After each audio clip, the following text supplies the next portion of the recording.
What is going on, everybody? It is episode 342 of Pop Culture Crisis. My name is Brett. I'm here with my co-host. Would you introduce yourself, please? Hello, Crisis Actors. I hope that you all had a lovely Easter. And today we're with Dane, and he's terrified to find out what the Crisis sound is going to be. Yes, Per yes. usual. Oh, no, today's is great. I actually took inspiration last week from, I have continued the baseball movie theme.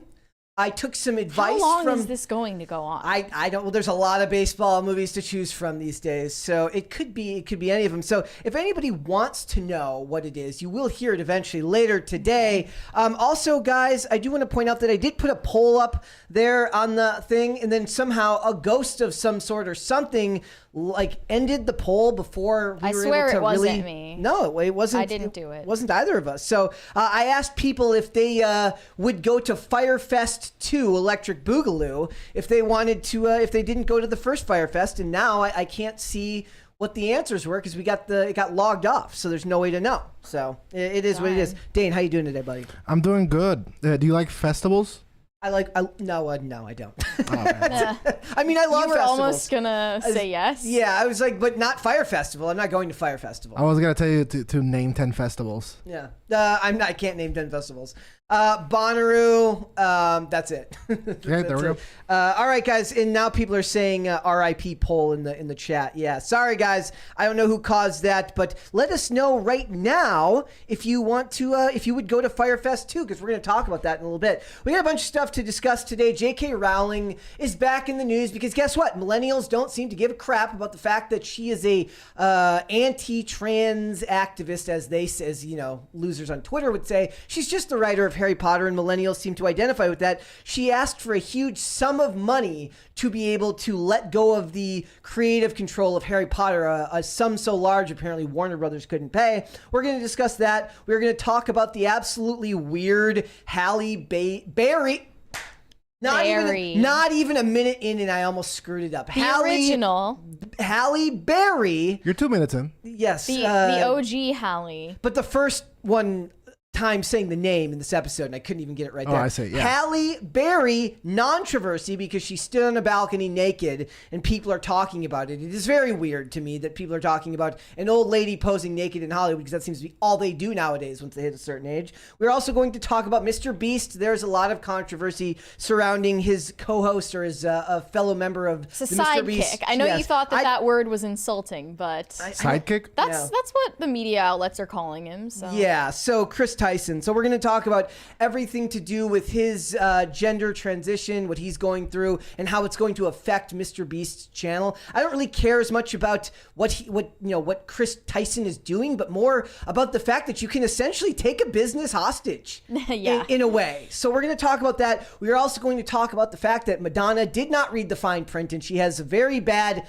buyer's remorse for her new face. She wants her old face back before she goes on tour. So if you guys are ready, we will get right into it. Mary, are you ready? We're ready. Dane, are you ready? Yeah. All right, my friend, let's get started. So, Super Mario Brothers is how we're going to start the beginning of the show today. Super Mario Brothers opens to an enormous box office that broke a whole ton of records, which is not crazy, but definitely worth discussing, right? So, I almost put the Firefest thing on stage there. All right, so it's the highest grossing debut of 2023, obviously surpassing Ant-Man and the Wasp. Biggest 5-day opening of all time. 5-day opening is kind of a weird... it's not actually the highest grossing weekend. It's an exception to the rule, which was previously held by Transformers Revenge of the Fallen, which had made $200 million. This movie made $377 million in just 1 week. Universal just keeps winning with their animated movies. Oh, yeah. And Puss in Boots, The Last Wish was, as me and Dane always say, cinematic masterpiece. Quite a masterpiece. And it's the highest grossing debut for an Illuminations movie, beating Minions from 2015.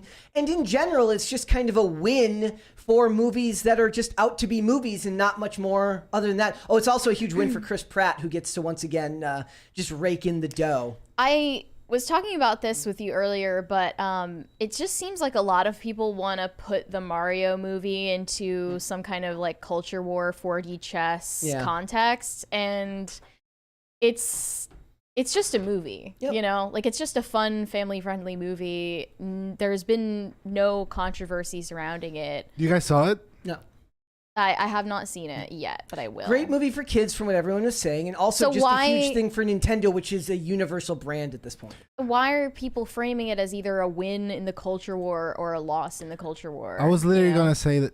So the videos I've seen this is a woke nightmare, and it's destroying everyone because it's not woke. So I it's think like, I which need is to it? check for myself. Yeah. But Seems as though everyone is just so desperate to have a take on it, and sometimes it's just reality is not that interesting. I have no take on it other than that it's a movie. Like I don't care about it. It's not for like I'm not like a huge like Super Mario Brother fan, so I don't really care about the movie. But I also am not going to force it into the box of being some type of culture war aspect. I don't think that's really the case here. I think that families go see movies over the holidays. It's a family movie. Yeah, I saw a take from Brittany Martinez from EV Magazine over the weekend, and she said the one drawback of the movie was Seth Rogen. Well, that's his a voice, drawback his from laugh, any movie. or just it's hard not to just picture Seth Rogen every time you hear his voice, you know. And let's face it, like it's all right to be a little anti-Seth Rogen. At least Chris Pratt's voice is a bit of a blank slate. Yeah. That you can dissociate from the fact that it's Chris Pratt. Yep. And in general, I just think that it's, like I said, no more humans in movies. Let's just do animated movies or characters that are animals. Is that really the solution to wokeness that you think it is? Because, Yes, it is. if there are non-binary bison... Oh, gosh, you're ruining it for me. You're ruining my whole anything argument. can be ruined. You're ruining my whole argument now. Damn it. is that a meme? It's not a meme. It's just a reality. Like, there was some preschool targeted show on Netflix that's like animated with animals, and one of the characters was a non-binary bison that came out to its grandmother. I don't know why it's the non-binary as bison in particular so funny. It's like why a bison? I can give you a recommendation though over the weekend. If you guys haven't seen the movie Dread, the 2002 version of Dread starring Carl Urban, everyone should go see that. That is, however, not for kids in any way, shape, or form. Do not allow kids in the room while watching that movie. Is that Judge Dredd? It's not the 95 version from Stallone. It was the 2012 Carl Urban one. It's really good. Like it's only an hour and 35 minutes. Again, it's basically, have you seen like The Raid or the Raid Redemption? I respect so hard that you refuse to see anything from 2010 to 2020. You're like, I give up on. Well, no, it's from 2012. It's from 2012. Oh wow! No, look at you, Mr. Modern. It's 2016 and over that I'm more opposed to. It's really, really good. It's like Lena Headey, like as Game of Thrones was about to kick off that time period, right? So it's good. Everyone should go and see that movie. Also, Sidekicks, the underrated masterpiece from Chuck Norris from like 1992. Wow. It's basically it's been a while since I even heard the name Seriously. Chuck Norris. Yeah, it's basically like it was too late to do another version of the Karate Kid, and he basically made the movie as a favor to his brother, who is the director. Based. It's incredible. So everyone should go watch it. It's got this amazing fight scene at the end. It just lives in my head rent free, where they didn't want to have them fight at the end, the competing fighters, because they thought it would be ripping off Karate Kid, because it would have been ripping off Karate Kid, because it's basically the same thing as Karate Kid. I mean, it's formulaic. But what they do is they have them break bricks, and at the end he douses the bricks in lighter fluid and then lights them on fire to break the bricks. I'm like, he's cheating. Like, why is he allowing him to cheat? That has to make it easier for him to do that. Dude, in Puerto Rico, Chuck Norris movies would always, if you will go to a Walmart or a Walgreens or anything, Kmart, all those places, in the cafeteria, they would always have Chuck Norris movies dubbed in Spanish. I bet you they're amazing too. It's peak cinema. You know that Diane Kruger, or either Diane Kruger or Anya Taylor-Joy, they dub all the audio for their. They speak. Like one of those two, I think it's Diane Kruger, speaks 3 languages and does all the audio dubs for all her movies in all 3 languages. Isn't that interesting? I don't think. Yeah, I don't think it's Anya. I think it's Diane Kruger, because I was watching The Bridge this weekend, and she's in The Bridge, and I was looking up facts about her. Yeah, she apparently dubs all the audio from like 3 languages. Like, imagine the extra work. They probably don't pay all that much extra to do that either. So, all right, guys. And the reason why I asked the question earlier about Firefest, if you remember what Firefest was, Firefest was the music festival that didn't really ever happen because it was a huge con, and the guy went to jail for it. So didn't he like book talent for this who didn't agree to go to it. Yeah. It's basically like sometimes that's the start of a great, story where they all ended up showing up, right? Well, they I think they end up doing that in Wayne's World too. he did one photo shoot with the hottest women on earth, and everyone for some reason thought that because they were in a photo shoot that they would get laid that weekend. More innocent time. Yeah, seriously. And then a different time in the culture back then. And then every single yuppie in New York with disposable income bought tickets there, and then they got like stranded in a storm with cheese sandwiches. Yeah. Billy McFarland tweeted, Fire Festival 2 is finally happening. Tell me why you should be invited. He's making it like a coveted thing. Yeah, like imagine you have to the convince guts, him the balls that on you this should guy. be able to go. What should I say? I want to go to Fire Festival 2. Because it's a vibe. You should tell him it's a vibe, therefore I should be able to go. Because it's a vibe and I like cheese sandwiches? Yes. Be like, I think financial fraud is You'll get right in. Exactly. Listen. Someone asked, can I bring my therapist? That's like just you should try to go and then go under. Like what they should do also is they should actually serve cheese sandwiches as a joke. Mom, can you pick me up? I'm scared. Yes. So guys, and also we did get responses. There was only 43 votes from our ghost hidden poll, but apparently 60% said they were waiting for Astroworld 2. 25% said yes, I love cheese sandwiches. I think I said Astroworld 2. There you go. Nice. Well, everyone. Fire Festival is just like a bad memory. Yeah. Astroworld, you might die. I remember where I was when I found all that out. I was in my demon DC job in a nonprofit that did no good to anyone. And the original, I mean, when you think of the original concept of the Fire Festival, it's pretty awesome. They were going to get the island of Pablo Escobar, and they were going to throw a party there. So when you think of the lore, like that's pretty it's cool. hot when it comes to parties, right? And then he figured out that there was no sewage in the entire island, and he basically hired thousands of people on slave labor to try to create an infrastructure and an economy in all those days. And in how many days? It was like a couple of months, maybe it was one like or make two. civilization happen here Basically. in 2 months. Well, don't they do that with the Olympics in certain countries when they have to like build the stadiums, the coliseums in a couple of years? But they build the whole area. That's where cities already exist. Yeah. And the country funds it, not some coke addict.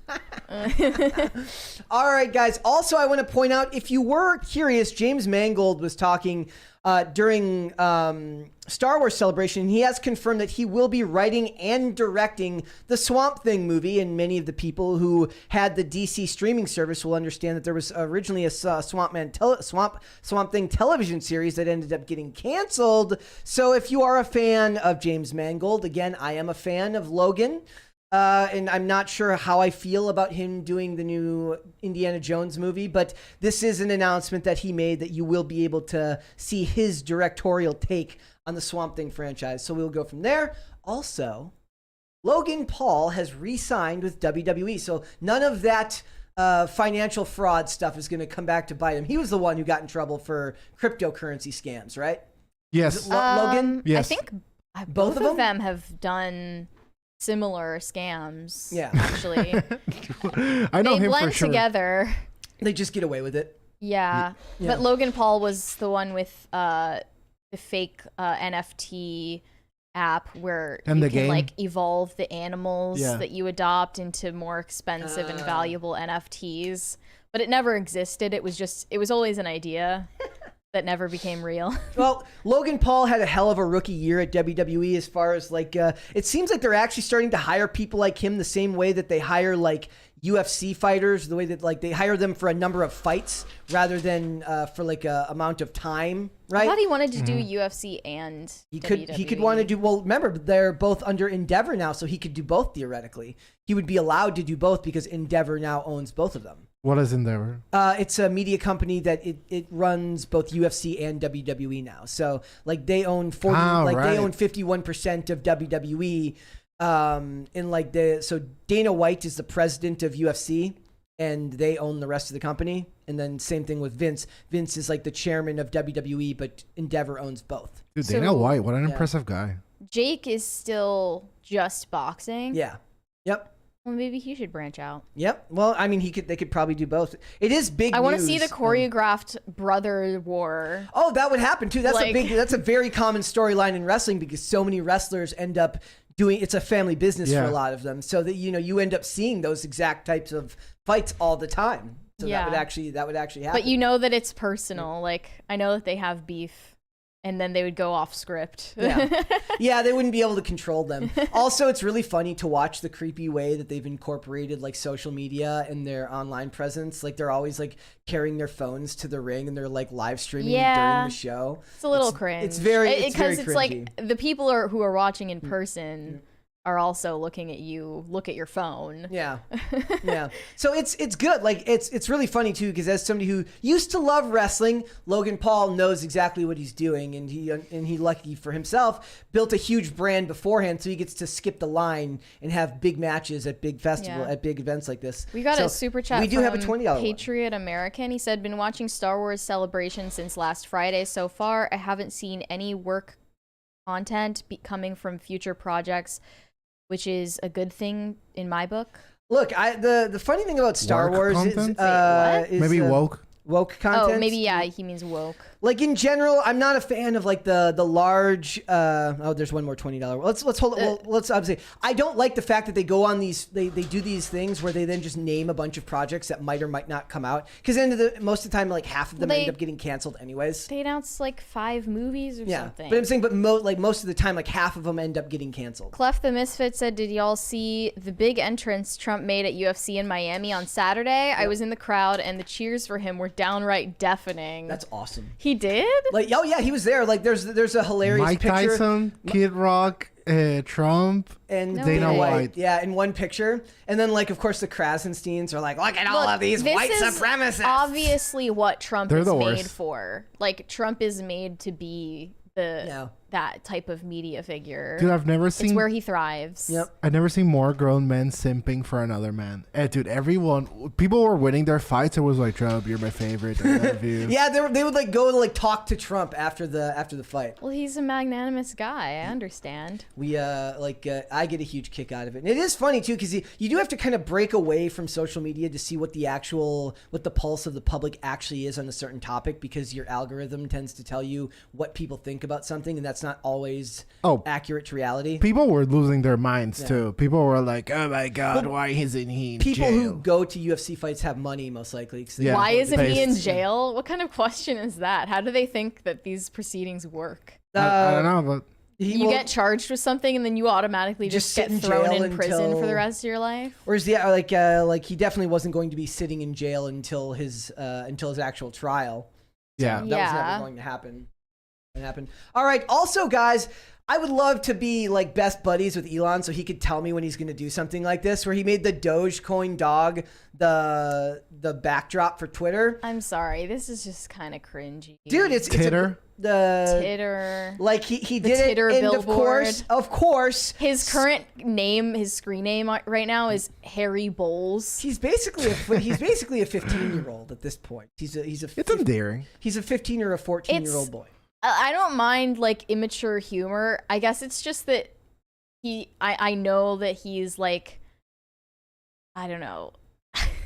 What is it about it? It's like that he doesn't really know what's funny. He's just kind of like, it's also parroting what other people say. He is that meme of like, he's not like most girls of I'm not like most he is billionaires that run mega corporations. I'm different. He's a meme lord, and that for the most part, he's the manic him. pixie dream billionaire. But he's getting to the point where a lot of the memes are cringe.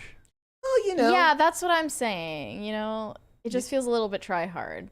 I get a kick. I get a kick out of it in the fact that like when you get to his tax bracket, your time is money. So I think of what actually every one of those tweets costs. And are they tweeted by him, or is this all run by some intern team that is like dedicated to making him seem like he has the finger on the pulse of the culture? Well, then he better be hiring the best people all the time for that. But I think he like dated too many manic pixie dream girls and then wanted to become one. Yeah. Like, He goes home and watches Garden State every night.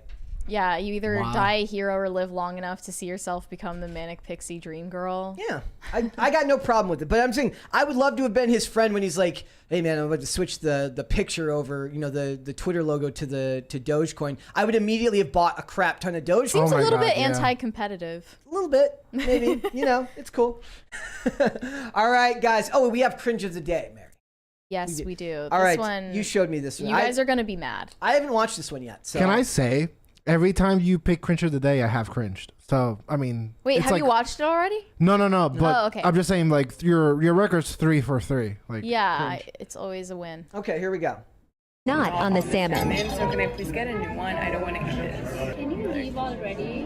Why are you even here? You're joking, right? I can't make this up. Why is the egg not on the salmon? You guys can see clearly that I'm not making this up. Like, I can't make this up. Do you guys see this egg that's not on here? We can't, sorry. We're too busy to...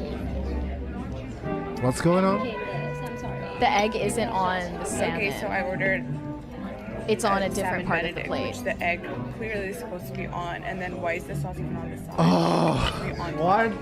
Can I just speak to the What is the gripe? I am the manager. This has to be a prank, right? No, wait, no. I hired you to be a manager, but I can clearly see that you are not, the right person for this job.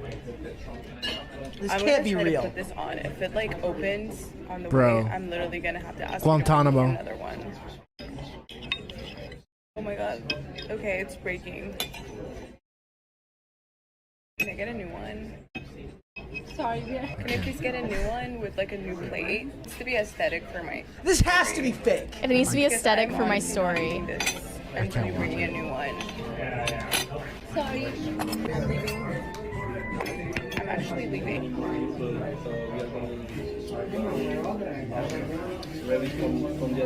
I'm so sorry. I'll just leave. You can just serve this to the next person because I didn't eat it yet, but I really appreciate it. Was she crying? Dude. I think she was starting to pretend to cry at the end. That's got to be trolling. That can't be real. Yeah. Where do they download this voice? Oh my god. If it's trolling, it's good.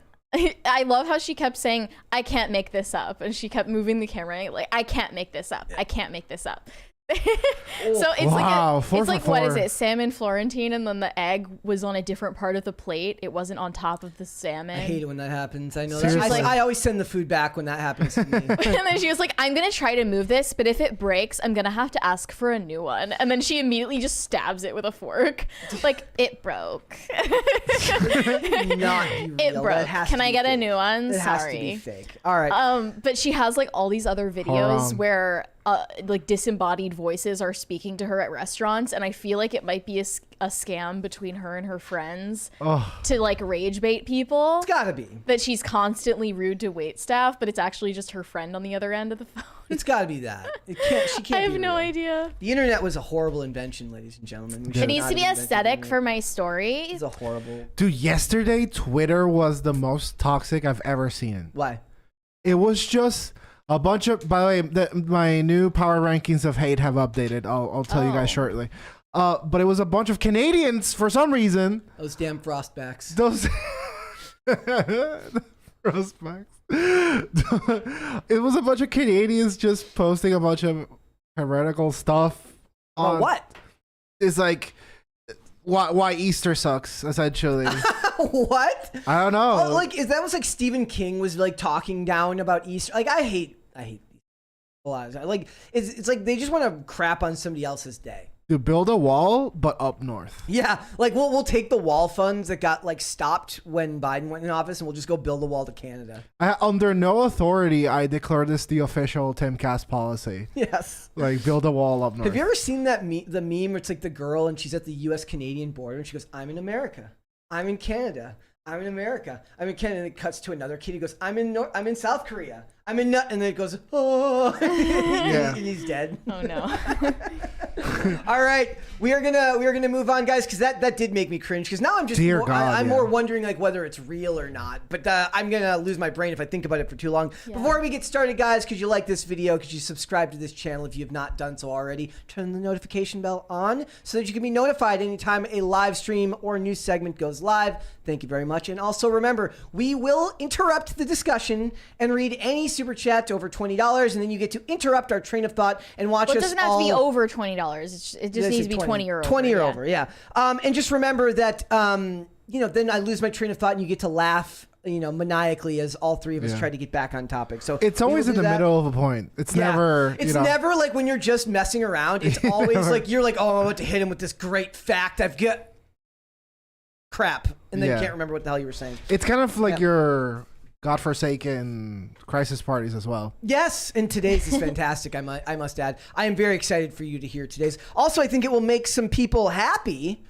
Because they were trashing my taste in baseball movies last week, so I thought I would use a crisis party sound effect that would honor the movie they said that I wasn't giving enough attention. So they will have to listen if they want to hear that. So, all right, guys, we are going to get started. J.K. Rowling is back in the news because she's never out of the news. Obviously, everyone knows that she is in a bitter feud with like a bunch of people on the internet because she said some mildly not offensive things a couple of years ago that have seemed to make her persona non grata amongst a large swath of the internet population. But millennials who don't live permanently online don't seem to care, as she still has very favorable ratings amongst millennials. But apparently that has not stopped the likes of Daniel Radcliffe and Emma Watson from refusing to make the Cursed Child movie if she was going to be involved in the project. So then basically Warner Brothers said, we want to buy you out for the Harry Potter franchises. And she asked for like $9 billion, apparently. They didn't give an exact figure. I used the article listed from Fandom Wire that listed as 9.58 billion, and all they listed in all three of the articles talking about this essentially just said she asked for such an insane amount of money that they realized that they're just stuck with her. Am I crazy to think that 9 billion isn't even that unreasonable? For that, no, it's not. No, right? Not really. Not when you think about what it makes. She like what I read was that every year she makes between 50 and 150 million dollars, no matter what, from the Harry Potter, from all things Harry Potter. If you made like 5 good Harry Potter related movies, you'd probably get there.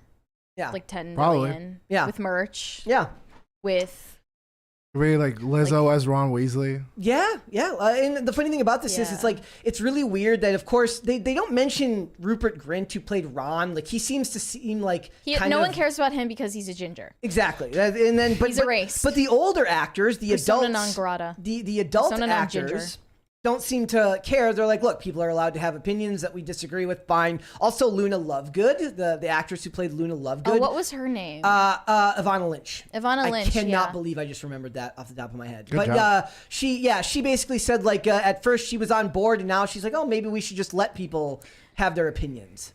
Well, she openly supported what J.K. Rowling has said, actually. No, I'm saying, but before, I thought at one point she said hesitant, and now she supports it. Yeah. Yeah. Mm-hmm. So all of this, she's making between $50 to $150 million per year off of the Harry Potter franchises. And they want to, now that they're rebooting it, they have to work with her. They don't have a choice. And that means that she gets she essentially has creative control over everything. Otherwise, what would happen? She can look at this, they would George Lucas her. Yeah. Basically, right? What does that mean? Which means that they would say, yeah, give us your treatments for what you think the franchise should be. Yeah, we'd love your input. And then he gives you the treatments, and then they say, psych, and they tear it up and they throw it away. Yeah, and then all of the content related to this universe would be destroyed. Yep. And then, of course, they would make, like just out of spite, they'd make every character trans or something like that because Hollywood's full of vindictive douches. We would get a Harry Potter multiverse that includes every supporting character or, like, spin-off character imaginable except for the main 3. You 100% know that's why they want to buy it. Yeah. Yeah. They want to make trans Harry Potter 100%. But not just that, but it's like it's a rich universe, meaning that the Fantastic Beasts movies actually, the first one actually did very, very well. I liked all of them. People were like, they're not as good. I was like, I liked all of them. Well, they're definitely not as good as the regular movies. But also, like, you have more room to work with those now because there's no source material to base it off of. So they have tons of characters they could go off and write about. But it was Emma Watson and Daniel Radcliffe who seemed to have the biggest problem with working with her. Thoughts? Well, Emma Watson is like, she's wokest of the woke. Daniel Radcliffe, wokest of the woke. I just saw like a video that he did with the Trevor Project where he interviewed trans teens or whatever, because they need to be seen and validated and heard, etc. Yes. He's like basically held hostage by the Trevor Project and doesn't seem to have much else going on in his career. But they're saying that for J.K. Rowling, that millennials overwhelmingly still support her, and that's because I think that a lot of people don't realize that normal people don't care about all of these issues. Honestly, J.K. Rowling is such a checkmate. Yeah. Because she was their default personality until the 2016 patch. Yeah. And so it's really a conflict of interest. Well, they still have Stephen King. No, but no one, I mean... Nobody wants to be stuck with Stephen King. He made King, nothing nearly as iconic. No. Nothing, yeah. I mean, he has more, like, you could say that his name is successful with a bunch of projects that are not all related to one character. I mean, who reads? And that's cool. Let's be honest. Also, they're talking Name 10 books. Also, they're talking about Neville. Yeah, is Neville? They're talking about Neville Long, the actor who played Neville Longbottom. I think that's the one who went into UFC. What? Yeah. The actor who played Neville got like super jacked and went into like professional fighting, if I remember correctly. So this says that she hasn't dropped in popularity with millennials born between 1981 and 1996. Can we decide once and for all when the hell the cutoff is for all of these generations? I'm so sick of the ages always being different depending on who the hell you talk to. My cutoff is if you witness Will Smith being cool. That's a fair point. Like, was Will Smith? Oh, also, I pointed out, like, I posted a clip over the weekend, like, of an old Chris Rock stand-up routine, and I'm like, it's another thing you wouldn't be able to understand is how influential Chris Rock was on comedy back in the 90s. Yeah. He became kind of like a mainstream shill. Bigger and Blacker? Well, yeah, but that was the special was called Bring the Pain, and then Bigger and Blacker was the album version of it, and there was also another one that based on the same special called Roll with the New that I had when I was very, very young and probably should not have been listening to such explicit comedy. Absolutely. And so it definitely rewired my brain in an unhealthy way. Probably why I am the way I am now. But I'm kind of confused about this polling. It says that this is about the popularity of one of her unauthorized biography books. Yeah, and there's also that podcast about that's telling her life story right now too. What is that called? It's the one that there's like a biographer hosting it. I don't know the name of it, but it's about her basically talking about like everything that's happening to her. It's from a neutral perspective. No, I think it's pro Rowling. Oh, okay. Yeah.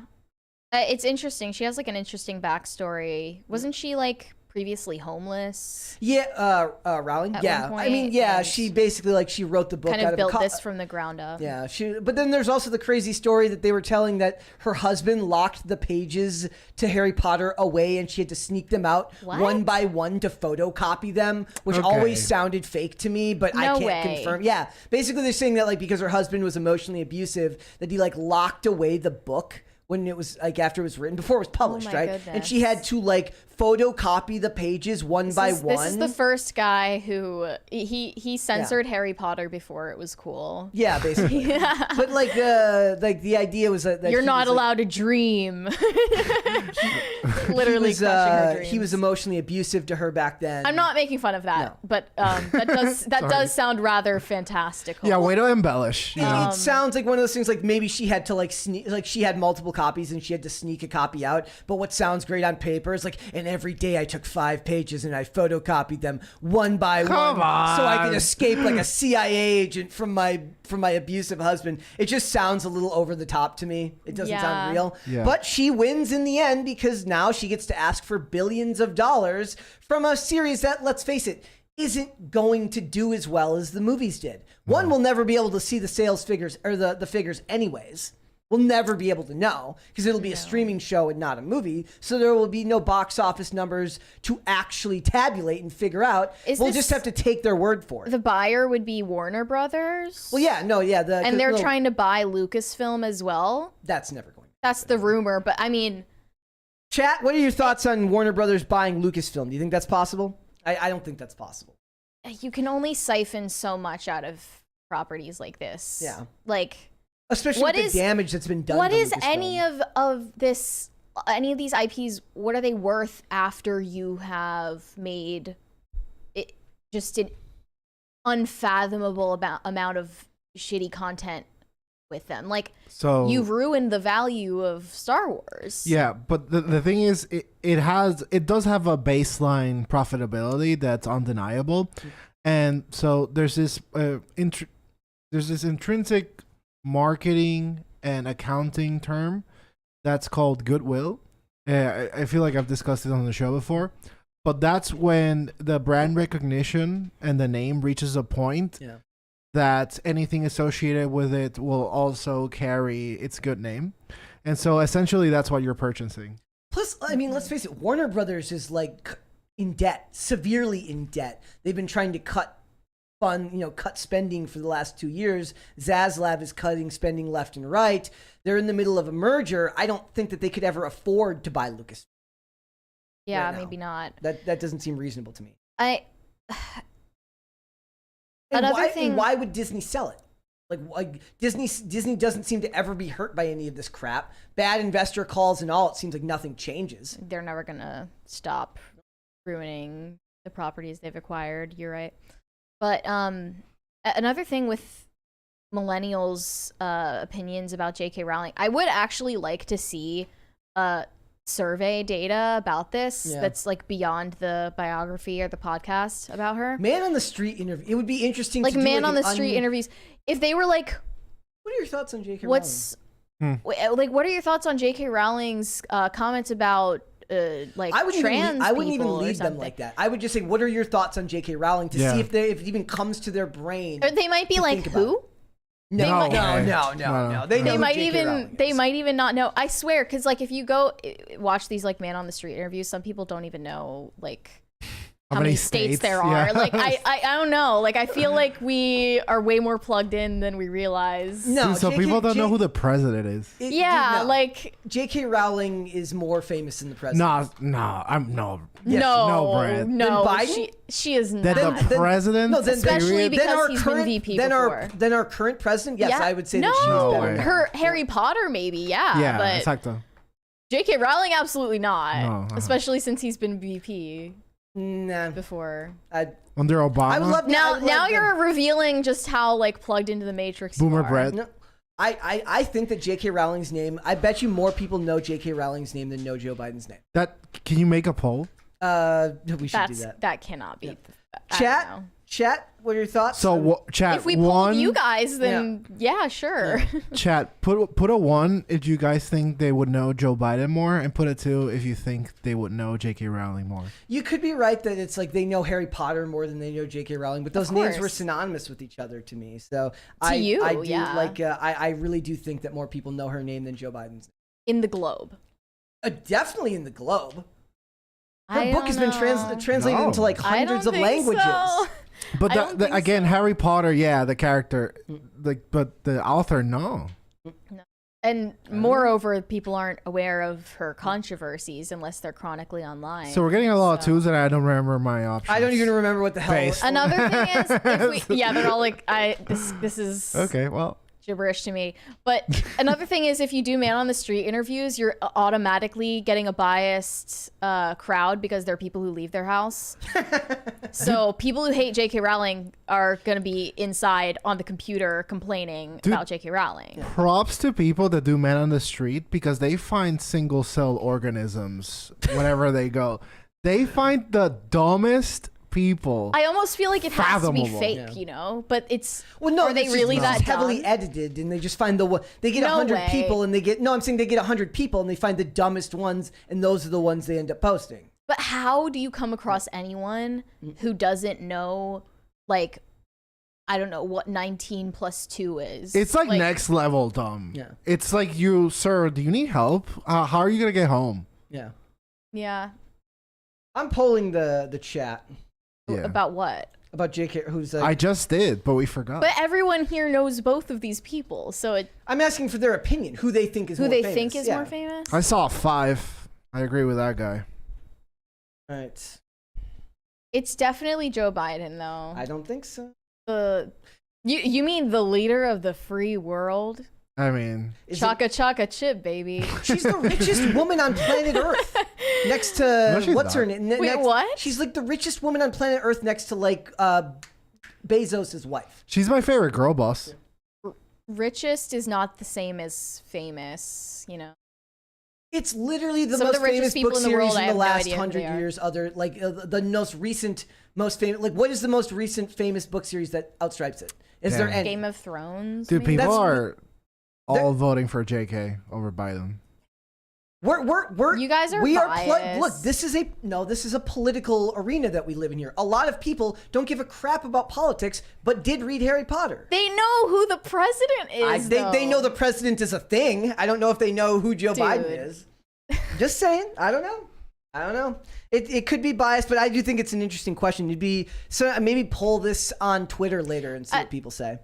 So if we surveyed all like millennials in a way and like found what they really thought of J.K. Rowling, it would still be that her popularity hasn't waned with them severely, or at least as much as like journalists would want you to think. Okay. But it's not because millennials are like based on like gender issues or something. Yeah. It's just because normal people don't concern themselves with the niche like beliefs about gender ideology that an author of their favorite childhood series happens to have, you know, like that's not.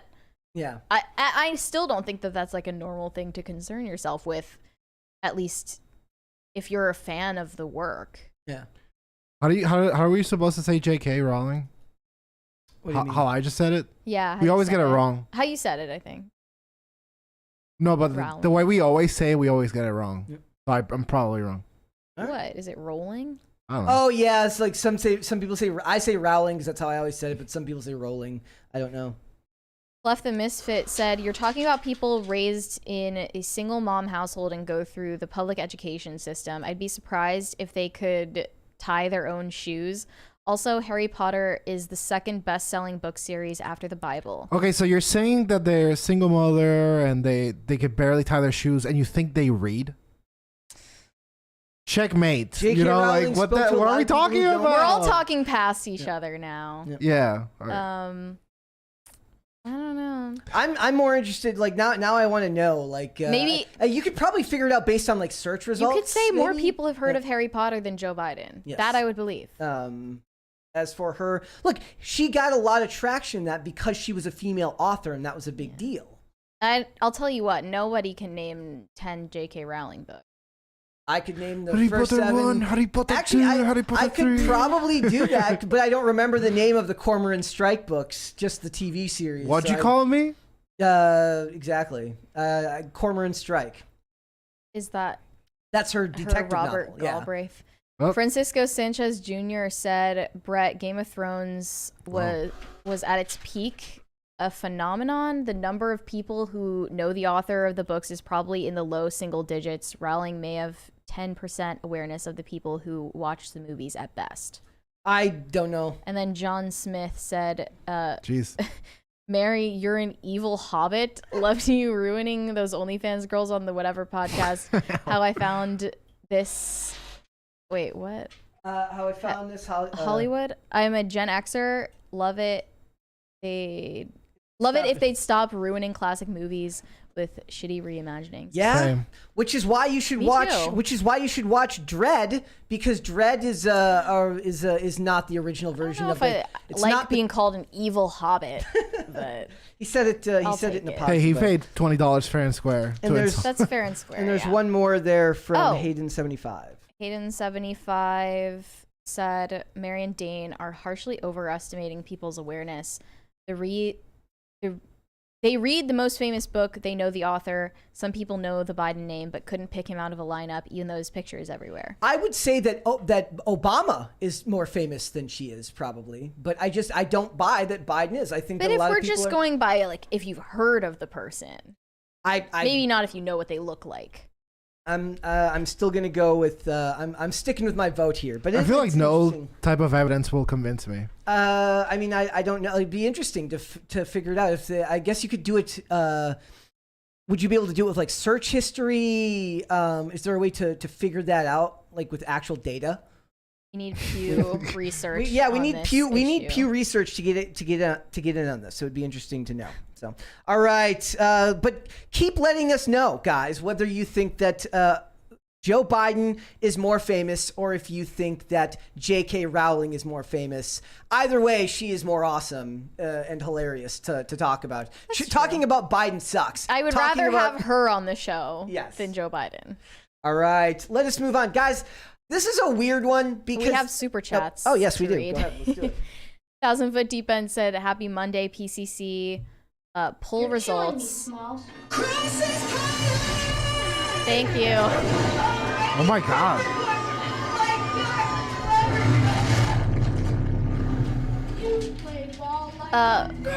Okay. I do want to point out that there's one of the things that sucks about the culture we live in. I rewatched The Sandlot over the weekend, and there's the scene in the movie where the kid pretends to be like to have drowned so that Wendy Peppercorn will make out with it or will try to. It's non-consensual. Yeah, and the fact that I have to have a discussion on whether that scene was appropriate or not just sucks.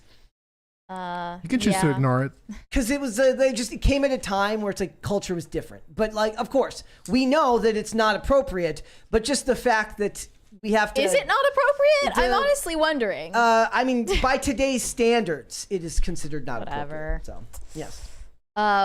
Okay, so What the Hell is Firefest got 60%. Waiting for Astroworld 2 got 25%. And Yes, I Love Cheese Sandwiches got 13%. Not enough love for cheese sandwiches in the chat. Disco Jensen said, "What do you think of the rumor of Taika Waititi helming a live-action version of Akira? I think its themes and story are far too serious for him." Yeah, I saw there was a couple of interesting suggestions in the chat about who could do it. One was Denis Villeneuve. That would probably be better for that. I don't know if I want Waititi doing anything IP related. He should be making his own movies. No one can do it. So you just leave it out of the live action sphere? No one can do it. It's impossible to do in live action. It's going to be terribly done. It's going to make Netflix adaptations look like Shakespeare. It's potentially the most sourced piece of media in history. There you go. And you're going to fuck up. Sorry. Oops. Bingo Icarus said, "Happy Easter." Thank you. Happy Easter. Gabby Hayes said, "Thank the Lord it's Monday again so I can see my favorite 3 podcast people for Dane Bella Boricua represent Puerto Rico." Can you explain the term Boricua again? The original name of Puerto Rico is Borinquen, which I think it means like paradise. Okay. Because it's pretty. Oh, is it paradise? Is it called paradise? Visually, yes. In every other sense of the word, probably no. Okay. Gravel sent us a smiley face emoji. Thank you. Thank you. Clef the Misfit said, "Y'all need to get Siraj Hashmi as a guest. We gotta see a team up between PCC and The List." By the way, I haven't heard of this person. He's the 10 people or the people this week that need to have their phones removed from them. Wait, what? He has like a power rankings every week of people. That's what The List is? Yeah. Would the question be who is more famous or who is better known? If I was asking the J.K. Rowling and J. Better known. I put better known around the world. Okay.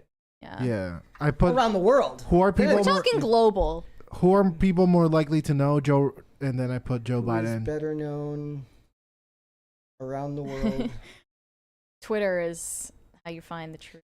I mean, I just think that absolutely. Like Harry Potter transcends borders, and U.S. politics is more a U.S. thing. No, it's not. I mean, I understand. Like, so as as the U.S. goes, so goes the world. But for now, till bricks take over. Forever. I have asked the question on Twitter, ladies and gentlemen. Feel free to vote if you so desire. Okay, it's over 9,000 said Chuck Norris sleeps with a pillow under his gun.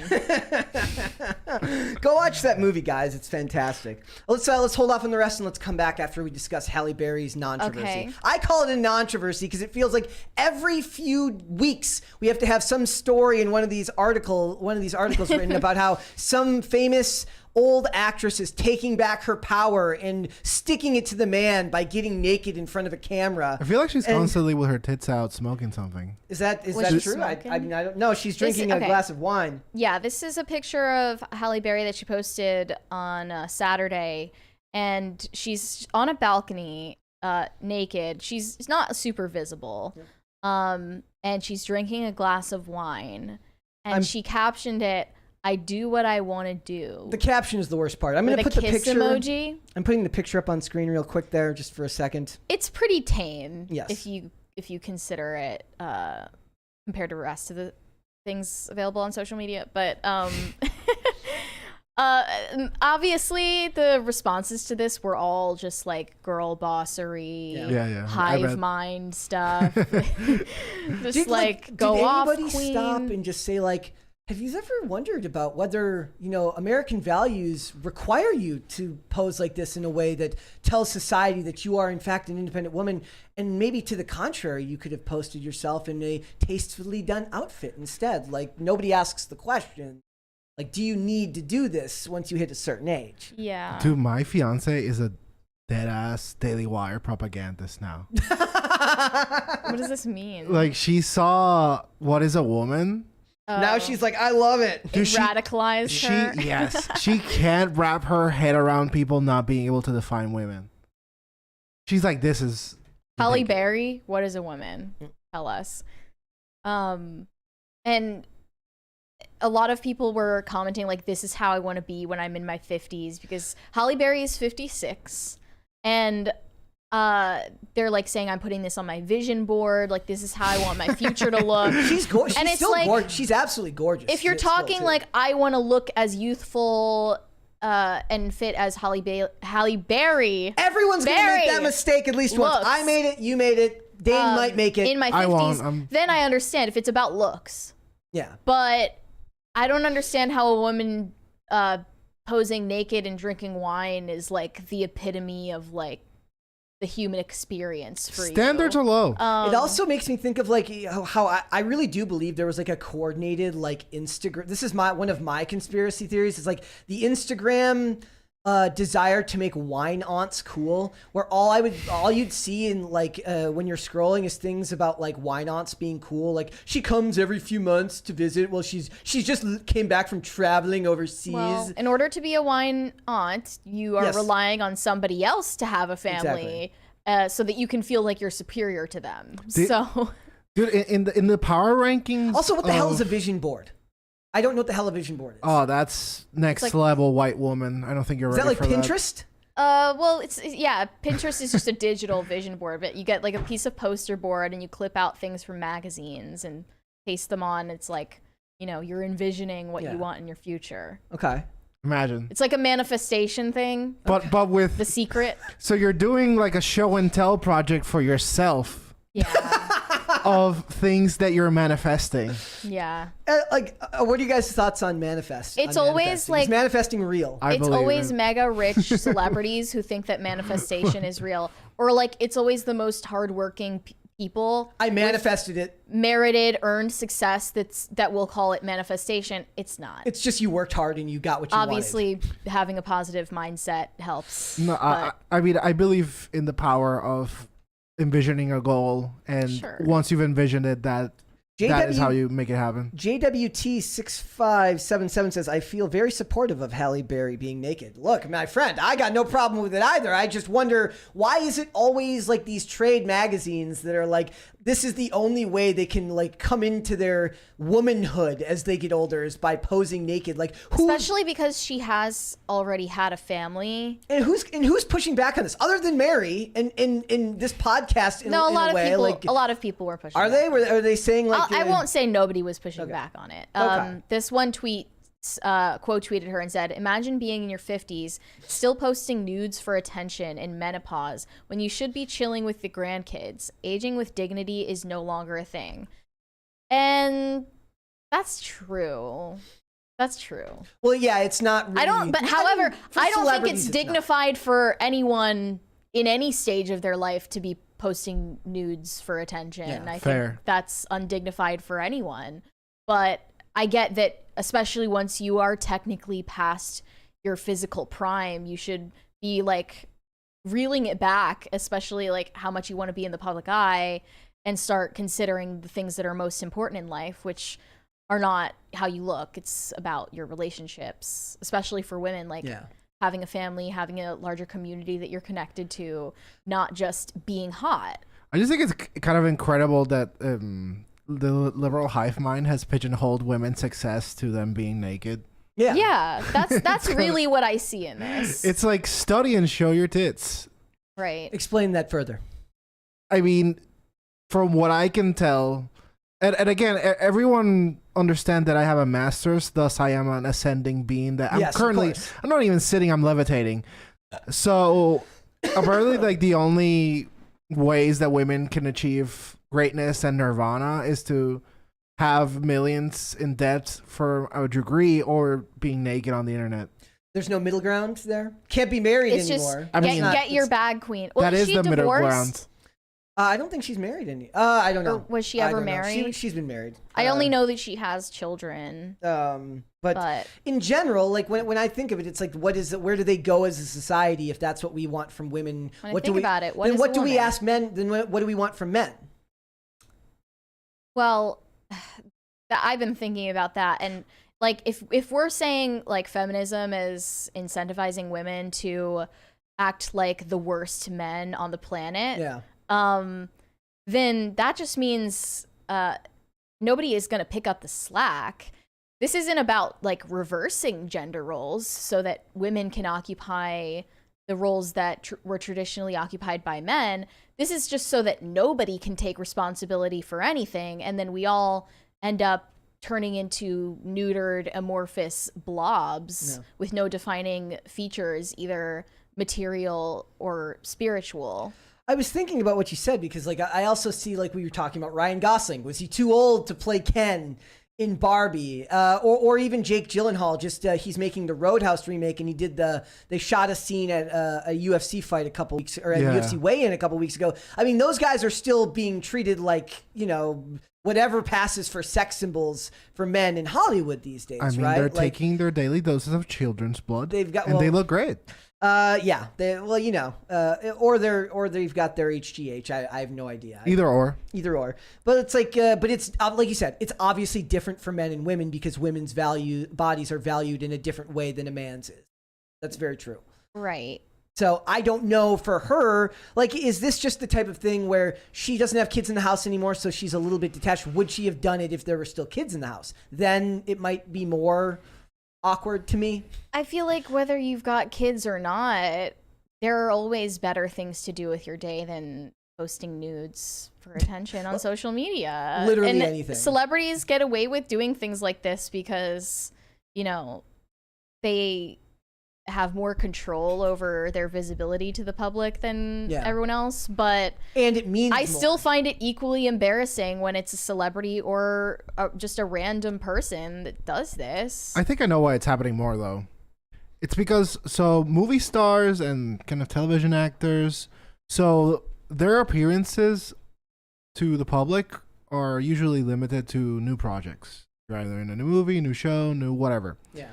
And so they are competing with the Logan Pauls of the world that are constantly in your face, daily interactions. And are much better at that type of promotion because it's how they built their businesses. Right. And, you know, so they're in your life daily and you know about them more and they're kind of more humanized towards you. Yep. So the only way that celebrities can achieve this next level, you know, type of awareness is always through doing salacious stuff. See, but when I see this makes me think more of like the old magazine covers of old, right? It's like it's more like she's trying to reenact, you know, the spicy or the salacious magazine covers she would have been in back in the day, less so. Like Logan Paul doesn't need to be shirtless. What's the female version of Logan Paul? I guess they might need to be shirtless. Is there a female Logan Paul? I need to know. No, but there must be. Is there like some type of chat? Let me know. Is there a female analog to Logan Paul? Probably Amaranth. Okay. I'm not even. Okay. But then she does kind of need to be shirtless to you know, be relevant in a way. Or at least if you don't have any substance to your personality and you don't have any interesting ideas, But actors aren't really paid. Like actors don't need to have substantive personalities. No. They need to be good at their job. Usually, if anything, I want them to have less distinct personalities. If you think so it's about less it, annoying. Margot Robbie, what do you know about her as a person? Nothing. Like, what do you know about her personality? Literally Not nothing. much. But there are other actors and actresses that sell themselves solely on being a personality, and they play themselves in things. But this girl was the ultimate psyop in that regard. The Hunger Games girl. Jennifer Lawrence, yeah. Yeah, she used to be like, oh my god, I love cheeseburgers and drinking beer with the boys. Yeah. And then Well, that's now just a pick-me she's girl. She literally was like that for the longest time. And now she's like, I'm disgusted by my Republican family. And then went back on it and is like, now I spam my parents with articles about how Roe v. bad Wade Donald Trump is in Roe v. Wade. Yeah, birth I don't control know. time. Something that that happens. just breaks their brains sometimes. It's interesting because I do wonder for somebody like her, like, is there a certain amount of time where they're Like Halle Berry? Halle Berry, yes, Yeah. where they've reached a certain level of success. Somebody mentioned the movie Swordfish in the chat earlier. Yes, you are correct. Where she shows her tits. Yeah. Look, it's like half art nerd, half I need attention, and what you end up with is this type of thing, and it's just a weird kind of removal from society. Like, normal people don't do this. Like, you don't go into work, you don't work in an office building and go into work and then have like Christine the local, you got a $20 one there? $22 one. Oh, that's Canadian money. Canadian Does money. it add up? Frostback money. We'll estimate it. Pharos said, long-time listener, first time watching live. Love from the province above your home state, Brett. I've been to Red Lake Falls multiple times in Minnesota. Lord of the Rings over Harry Potter, and I shudder at the thought of them remaking them. They shouldn't remake either of them, sadly. For the record, we gave this guy a freebie. That's $16.29. Oh, Okay. Get that silly currency. I mean, get it in here, but like, send more. Then I'm only answering Yeah. half the question. you need to send 20. Yeah, we're not addressing the part about Red Lake Falls. How about that? Yeah, we'll leave it alone. You I've need got to no send opinion. 27 of your currency, sir. So I want to know what you guys think of this clapback that Halle Berry posted. She said, "Did you guys know the heart of a shrimp is located in its head?" I'm sorry, what? Literally, what does that mean? What does that She even quote mean? tweeted the guy that said that about her posting news for attention. I don't even get it. What is the point of it? It's like I have no clue. It's like that David Hogg tweet from the weekend about gun control that made no sense whatsoever. Wait, what? He's like, when they were talking about like the only way to stop gun violence is with a good guy with a gun. He's like, yeah, well, why don't we fight fires with flamethrowers then? Is it some kind of like phallic reference? Hi, David Hogg. I don't get it. I have no idea. But maybe she's just, she's 56. She doesn't really get Also, Twitter. she sent that and like I picture her sending it to like her nephews or her grandkids, and they're like, "Good one, Grandma." Also, like, That I'm was not nice. saying at all that it's wrong to like want to look good for as long as possible No, in not at life. all. That's something that everyone wants to do. And it takes a lot of work, I'm sure. But she's why still does very being, attractive. Yeah, why does being attractive later in life though necessitate showing it off in a way that I consider more trashy than classy? You'd think they would want to go and become more dignified as they get older. I mean, I don't want to sound like every podcast currently in existence, but, you know, a lot of it might be a big dose of cope. For her? Coping with you know, aging? the wall, as they say. I don't know. La pared. I don't know For if my she's Latino brothers. I guess she could be that cognizant of it, but a lot of times I just think like she's like, look, Susan Sarandon's posting half naked photos of herself. Why can't I do that? I'm hotter than Susan Sarandon. Dude, I'm telling you, the most incredible subreddit I've ever seen is women who used to be hot talking about not being hot anymore. It is honest. Guys, I mean, after the show, hey, after the show, Yeah. go check it out. I feel like if you've built a life that's fulfilling and you have relationships that are meaningful to you and you've taken care of yourself and you have good health, that like not being hot anymore is just, it shouldn't be that world crushing. I think Very it's a little literally, they all literally start with saying, I thought that would be enough, but nothing beats being a hot chick. I think it's also different for people who are in front of the camera. Like that's how they got famous. No, but because- this is like moms This is and ordinary things. people. Yeah, Yeah. this is So if it's hard for that's even better. Like if it's hard for ordinary people, it's got to be even harder for people who live their life in front of a camera and are used to that level of attention. No, that's why I'm saying that she's probably, like, don't you want me in a movie? See, you can see these. I mean, I'm more impressed by like the villa style balcony. That's what I want to talk about. Is she trying to get roles with this? I have no. With her tits? She's still done good it before. looking, and like, remember me? I liked her in John Wick, and I actually in John Wick 2 or 3, or whichever one it was. But then I also. I liked her in the horrible movie Moonfall, which was one of the best movies ever. It makes no sense. It's extremely stupid. And she fits perfectly in that movie. She does a great job of, doing a stupid movie that doesn't make any sense. She can still act. I wonder how Halle Berry feels about the fact that Halle Bailey exists and is like taking so many Google searches away from her. I can already picture in like 20 years when Halle Bailey has to give her speech about getting older, and she's like, and Halle Berry sat me down and she said, "Listen, Halle, you're gonna get old one day. Pop him out. Yeah, and you're gonna have to learn to deal with it." And then they can go on tour as the Halles. The Halles. They can do that. I do think that Halle Berry at her peak is higher than Halle Bailey at her peak. Isn't she the first female Oscar winner? No, wait, the first black female Oscar winner? She also won a Razzie for Catwoman, which nobody liked. But, cinematic masterpiece. But she went and picked it up in person. That was always a big deal that she went and picked it up. So, all right. Yeah. All right. So I actually do want to ask you your final thoughts on this, because we see stories like this a lot. We see stories from older women, and they always phrase it in the language of like taking back their power or proving that age is just a number. And do you think that really is at the end of the day just a huge cope?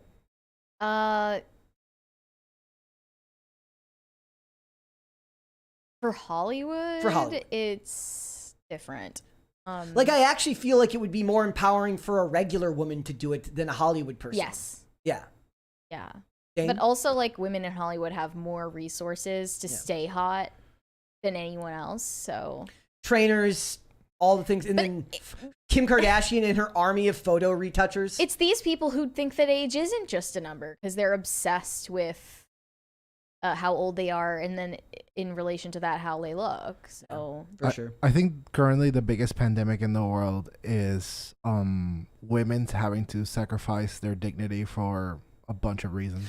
At a time when we're constantly having to be led under the delusion of like, but we're empowering women at the same time. Yeah. So it's always weird when we have to talk about how we're both simultaneously more deviant and more puritanical than we've ever been, somehow coinciding at the same time.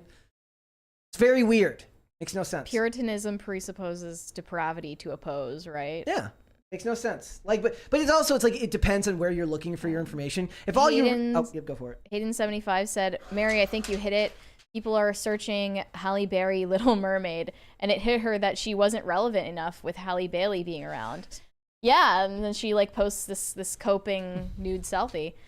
And then we got one from That's Danzatastic. He said, here's another $4 for the dude from Canada, for Canada. Also, I didn't have a message to say, so I'll repeat my super chat from the other day. The Pest is great. Scrubs is one of the best shows around. Sad it couldn't be made today. Scrubs is great. That's one of those ones that I keep meaning to like watch, but I've just never committed to watching. Maybe I'll have to do that. How different is it from Grey's Anatomy? Also, thank you for picking up the slack of that Frostback. So I guess I can answer. Red Lake, huh? What are my thoughts on Red Lake? This is a team effort. It is. It is. Do you want to go to Super Chats? Yeah, let's go to Super Chats. Big Derp Energy said, there once was a chick eating fish who cried when it lay on her dish. She did it for clout, got thrown the F out. Now we all have to watch this. Yeah, that poor lady. that poor lady who is the manager who has to listen to this annoying woman. You're killing me, Oh, God. Don't you love it, Dane? I don't. Isn't it your favorite part of the day? It's not. I think it should have been the part where he goes, forever. That would have been slow, though. That would have been. I was looking for other quotes from the movie that would have fit there. I love that movie. I just don't love it as much as the others. I got a lot of flack for that. People are like, your taste in baseball movies is horrible. I'm like, thanks, I guess. I love it. And you took that personally. I did. Yeah. I did. Halls and the Kids said, for Dane's ongoing crisis party trauma, here is $2. Well, thank you. Thank you for the Dane Crisis Fund. Sketch Therapy said, Apple can buy Star Wars and decanonize sequels. Warner Brothers doesn't? What? Warner Brothers can't, I guess. And then Apple has, I'm buying Star Wars money. Warner Brothers doesn't. Yeah. That's Apple. what you mean? I mean, Amazon probably has that money too. Amazon and Apple both have that money. There was a really interesting article, and I wish I could still find it. I don't remember who even, it might have been The Atlantic, about like the dangers of having a bunch of tech companies buying up all our like IP to like, Amazon is now, it was not a tech company, but it's basically just a web store that is now in charge of a bunch of the most prominent This is where I like buy my vacuum cleaner. Yeah, and now you have to worry about what the guy who sold you your vacuum cleaner will do with your favorite intellectual property, and you have to wonder about that. And Apple. I love the present day. Also, I would like to know this. I don't watch anything on Apple TV, but do you think there's like some type of rule that if you make a show on Apple TV and there's a cell phone in it, it has to be an iPhone? Probably. Or do you think there are actual like galaxies in an Apple TV show? Only if there is a specific well, that's hard to tell. Is that why Apple TV is like originals? They're not buying things. I don't know if I don't think they have anything licensed. I think they're only just making make their things. own So stuff. they can make sure that all of the tech is What if all the villains carry androids and all the heroes carry iPhones? Yeah. Kind of like how in all of the Mighty villains Ducks have the Z Fold. Yes. Oh my. Like in the Mighty Ducks movies, I used to joke with people about how all the bad guys wear black jerseys with Jofa helmets, and all the good guys wear white jerseys with CCM helmets. And it literally made me want to buy a Jofa helmet with the quarter-sized face mask, because the cool bad guys got to wear them, not the good guys. I still love how Nickelodeon did the Pear phones. Instead of Apple, they had like a fake version of Apple in all their TV shows. A bunch of people did that. There was the Pear phone and like the Pear Pod. That's amazing. There should be called an orange phone. Orange phone would work. Oh, we got a $20 one right there. Cloudroth said, there's few things funnier than watching a mean famous woman grow old in front of everyone. They know deep down the plastic surgery isn't turning back the clock. Their eyes look old, the back of their hands, everything. Damn. There was a certain, can you get a facelift for your hands? There was a certain politician who I made that observation of a while ago. Do not name her. I'm not naming her, but where I said like, looks young in the face, not so young in the hands. That's the number hands. one place they because like the back of the hands are very. Who looks at hands? Apparently, I look at hands. Okay, noted. Politicians talk with their hands a lot, Yeah. X said your audience is 77% trolls. Right now we're sitting it's very specific. Right now we're sitting at 80% saying J.K. Rowling is more famous. That's where we're sitting right now. So I don't know. It would be interesting to know for sure. Let's do one more and then let's move on. Bryce E said J.K. Rowling sold so many books that even the Bible got scared. Dave Chappelle. There you go. She's a very Did he really woman. say that? All right. Let us move on, shall we, ladies and gentlemen? Okay. All right. So Chris Tyson is a member of the Beast Gang. I don't know if any of you guys are MrBeast fans, but let us know in the chat if you are. This was a huge story over the weekend. Chris Tyson basically did a gender reveal, exposed that he's been taking estrogen for hormone replacement therapy for the past couple of months on Twitter. And there has been a huge controversy surrounding this announcement ever since. Yeah. Because a lot of people feel like this news is going to change MrBeast as a whole, as a company, as a channel, as a cast he's supporting it. As a whole cast of stars, basically. Because it's not just MrBeast that is like a star on his channel. He relies on people who star in his videos. I just think of him as an obscenely apolitical channel that's now being thrust into like the most dangerous level. But nothing is apolitical now. But now it's like now it's become the most. This is not the kiddie pool. This is the deep end of the most dangerously political polarization there is. Did you guys see that? Sorry to interrupt. That Twitter video that was some guy that was claiming that MrBeast like fakes all his stuff. How would he fake everything? He was like he fakes his charity and stuff? He pretended to give us money and give us a reward. He made us put eye drops under our eyes for thumbnails so that we were crying. The thumbnail stuff is different than faking like that you're giving people that's what the person claimed, and someone just gave it $20 bills for no reason, and I love him. Thank you, Linux Mel. Thank you. You are loved. You are heard. You are acknowledged. You are validated. Also on Twitter, I got this response from somebody who says, "You know how many people don't? You know how many people don't vote? Everyone that reads Harry Potter." Fair point. Yeah. No, there are some crazy libs out there. But that's the thing. Not anymore. But I'm not talking about them. I'm talking about the apoliticals. There's plenty of apoliticals. Yeah. So this Twitter account called Blix posted a before and after photo of Chris Tyson from before and after he was taking HRT, and said, "Bro, WTF happened?" And now I think like 55 million people have viewed this tweet. Wow. And it's how to go viral.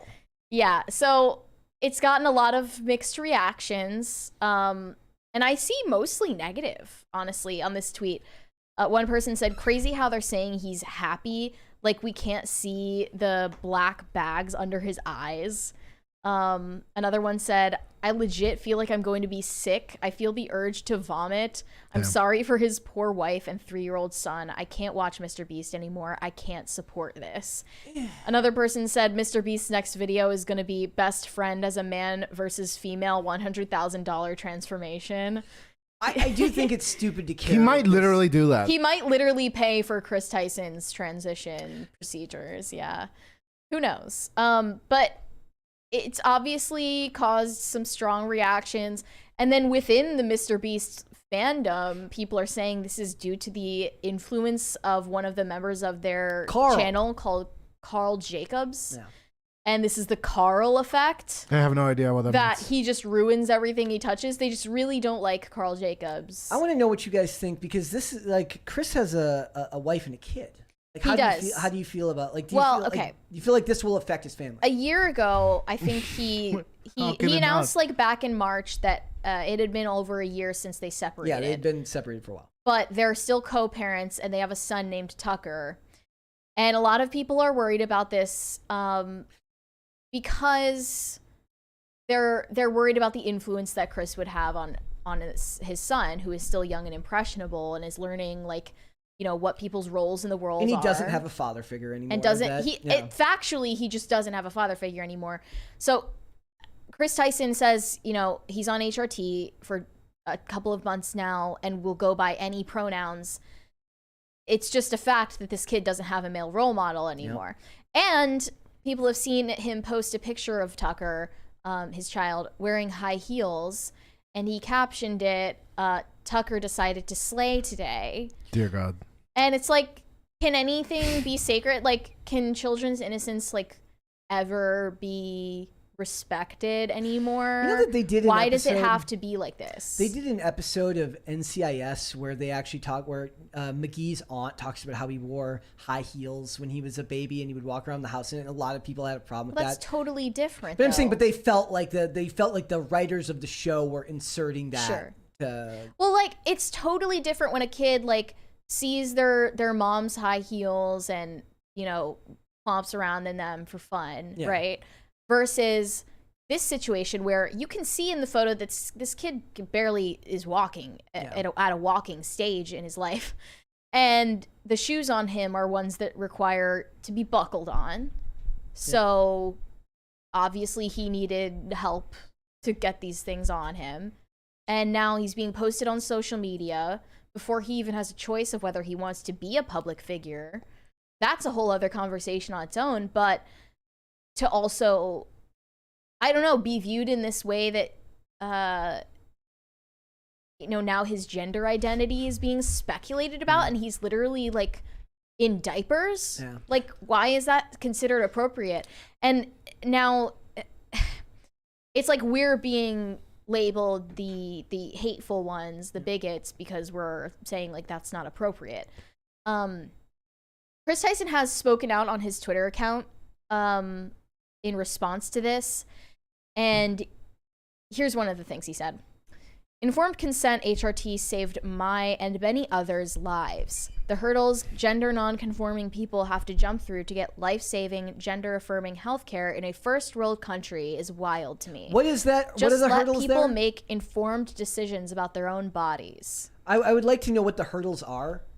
Like legitimately, I can't think of one because it seems like there are no barriers to getting irreversible treatments like this at this point. I want to talk when there should be. Yeah, but I want to talk more about what this does to a business, right? Like, right. We can speculate all we want about his choices, his decisions. In the end of the day, it's not my decision, nor do I really care whether he chooses to transition a lot at all. I have my thoughts about what that means for his family. I want to talk about what this does to a business. Yeah. When you're somebody like MrBeast, who's built a 144 million subscriber business worth hundreds of millions of dollars, he is now, in effect, held hostage. What options do you have in terms of how to respond to this situation other than just 100% blanket support for anything that goes forward? That is your only option. Replied and said, "Got you," and then sent a bunch of heart emojis and said, "I did one more heart than Carl because I'm a better friend." Carl responded the same thing, and I'm just seeing all supportive comments, and anything else is being hidden.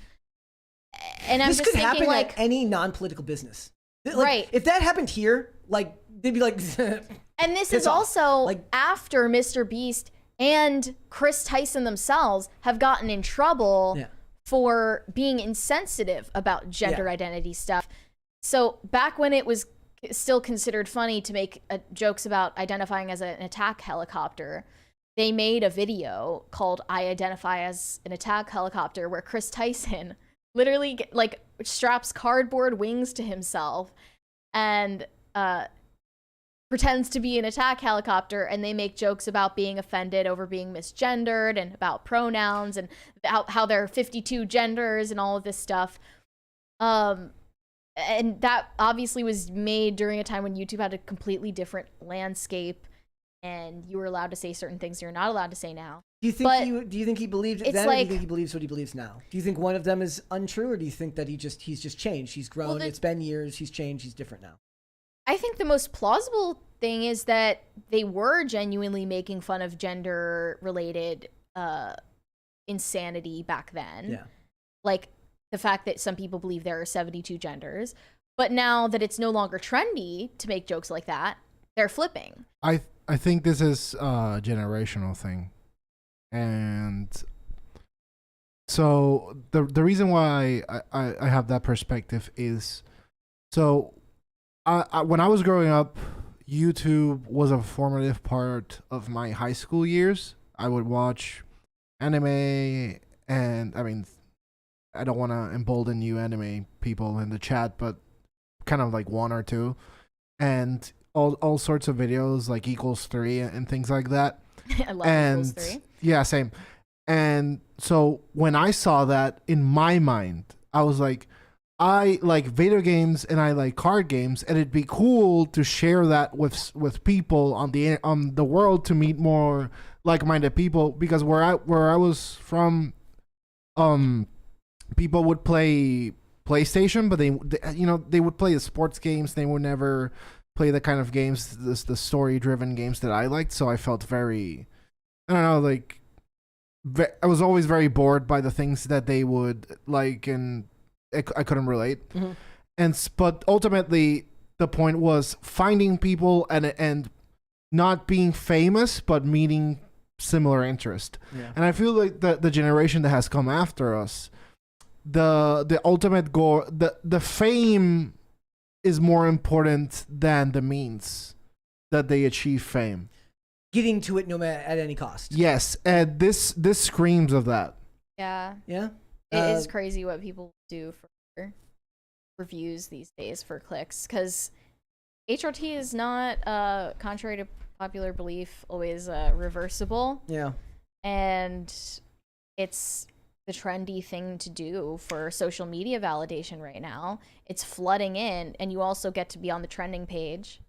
But you're right, Brett, that this can like affect a company in a serious way. Like, think about this. You need to have a party line in a company on like your response to this as like a public relations crisis. Also think about basically. this. Like pro athletes, like teams will get rid of a player who's good if he distracts the locker room. If he is getting in trouble outside of the outside of the team, yeah. if he's not if he's not good for the cohesive unit itself, they will get rid of them, right? You can't get rid of this guy now. No, untouchable. No. He is now untouchable for the rest of his time there. There's no way to fire him when you're an apolitical brand. If you're a political brand that makes their money off of not aligning with this crap, then that's fine. You can fire him. MrBeast can't fire this dude.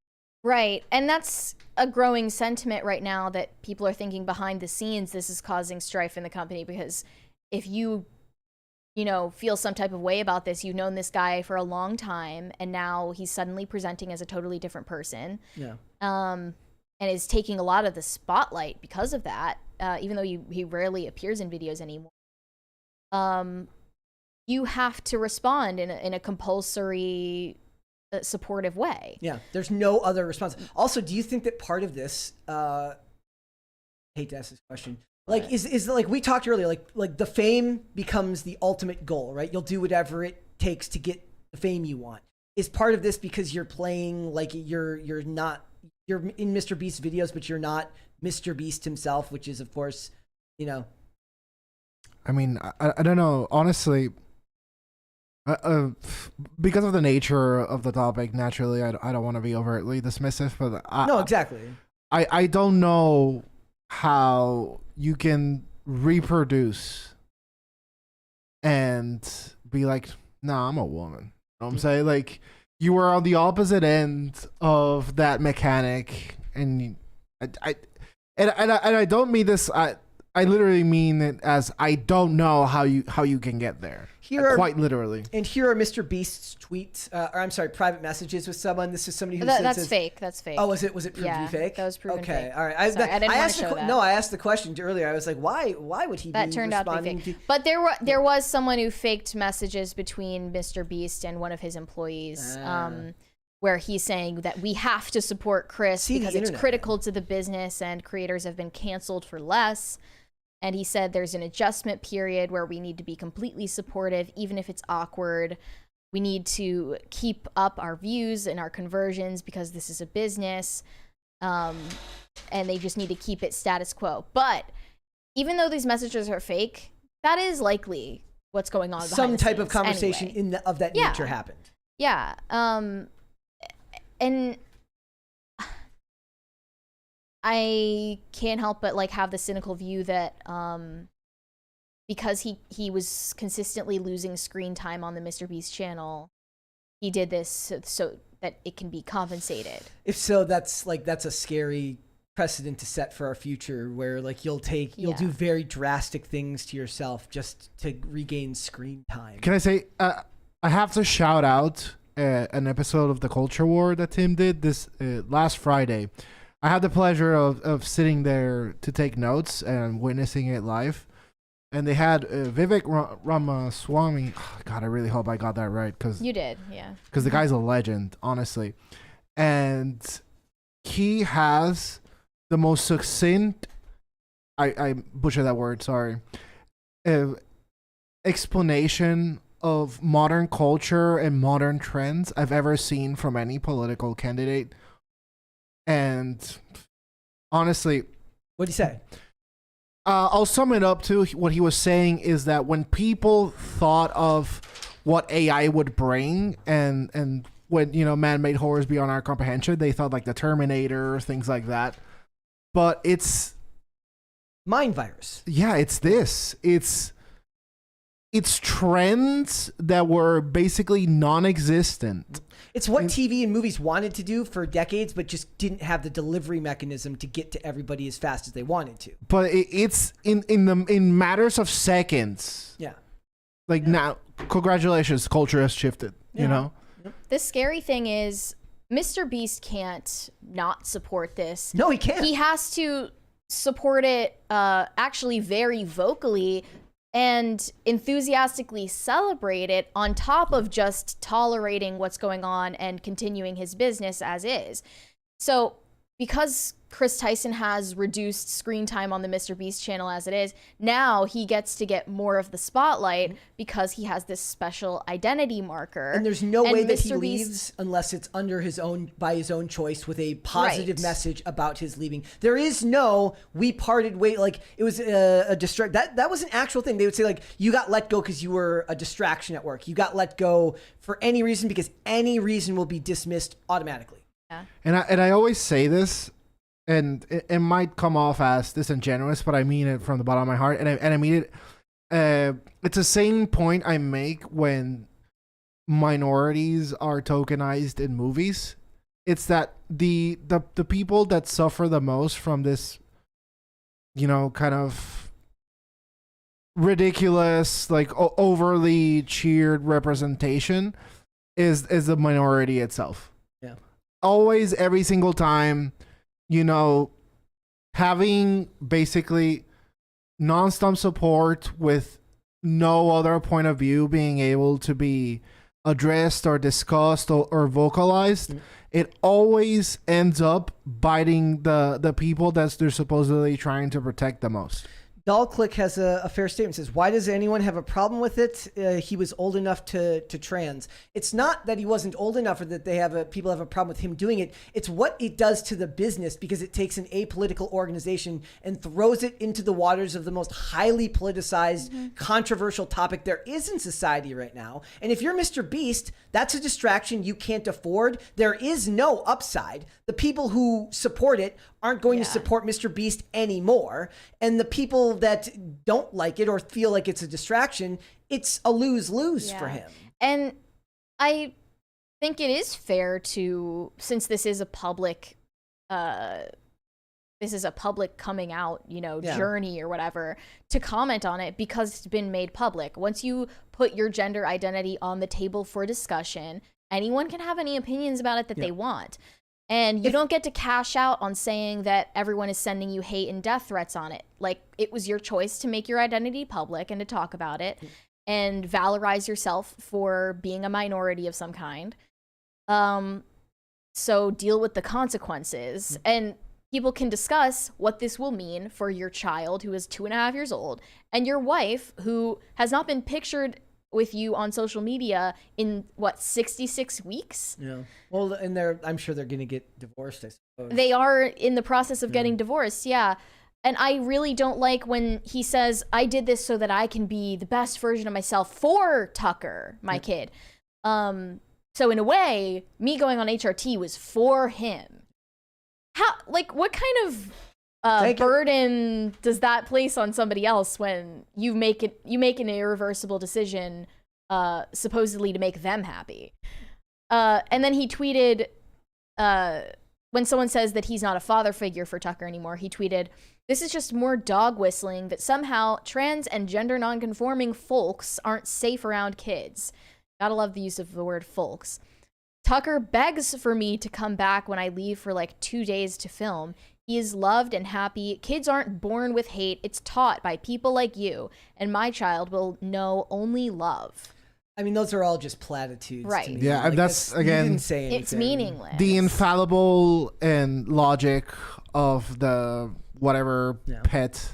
He wanted to get backlash on all of this. That's how you cash out on social media. It benefits your brand, makes you more distinguished if you're on an ensemble channel where you're clearly not the star of it. Now he's differentiated enough that if he wants to walk away from the channel, and he'll still have a lucrative path forward to, you know, gain trauma coins. There was from an amazing simps. There was an amazing one after all the Dylan Mulvaney stuff. It's like there was a Babylon B one today. It says Raytheon debuts their Dylan Mulvaney Patriot missile.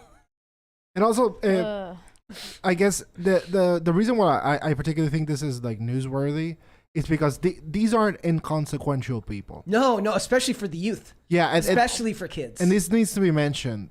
Like this is this not the #1 YouTube network in the world? It is. Yes. Like, and now a lot of parents one, are guys. gonna have to reconsider whether they want their kids to watch MrBeast anymore. Yep. Do you want your kid to be exposed to this type of conversation? Even it's like I said, you take apolitical, for the most part, wholesome entertainment, and you add this element to it. Granted, as long as they're not, You're killing me. thank you. as long as they're not addressing it in the segment, I guess I don't really care. But it is a question that the parents have to ask themselves. Yeah.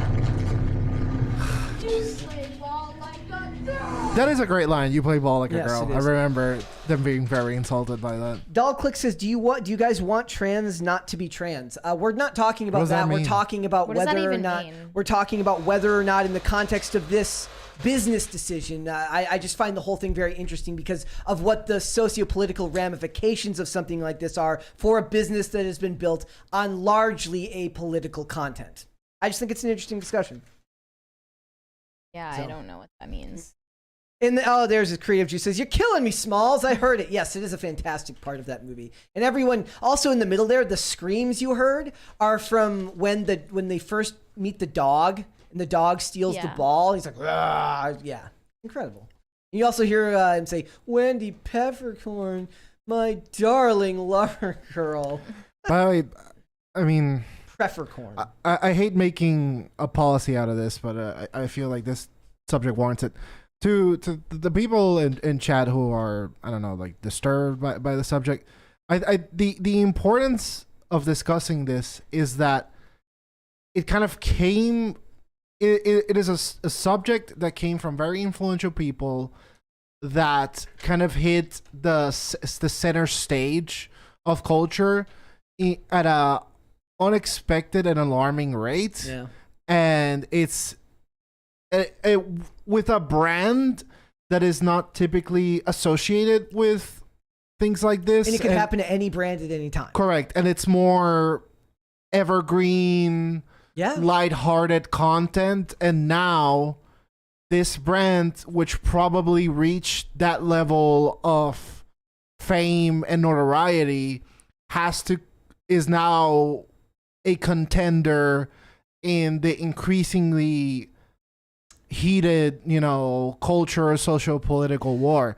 And I mean, we can't answer genuinely outside of our characters and our beliefs and our moral systems, so it's why we give the responses that we give, because like we can't do anything but be ourselves.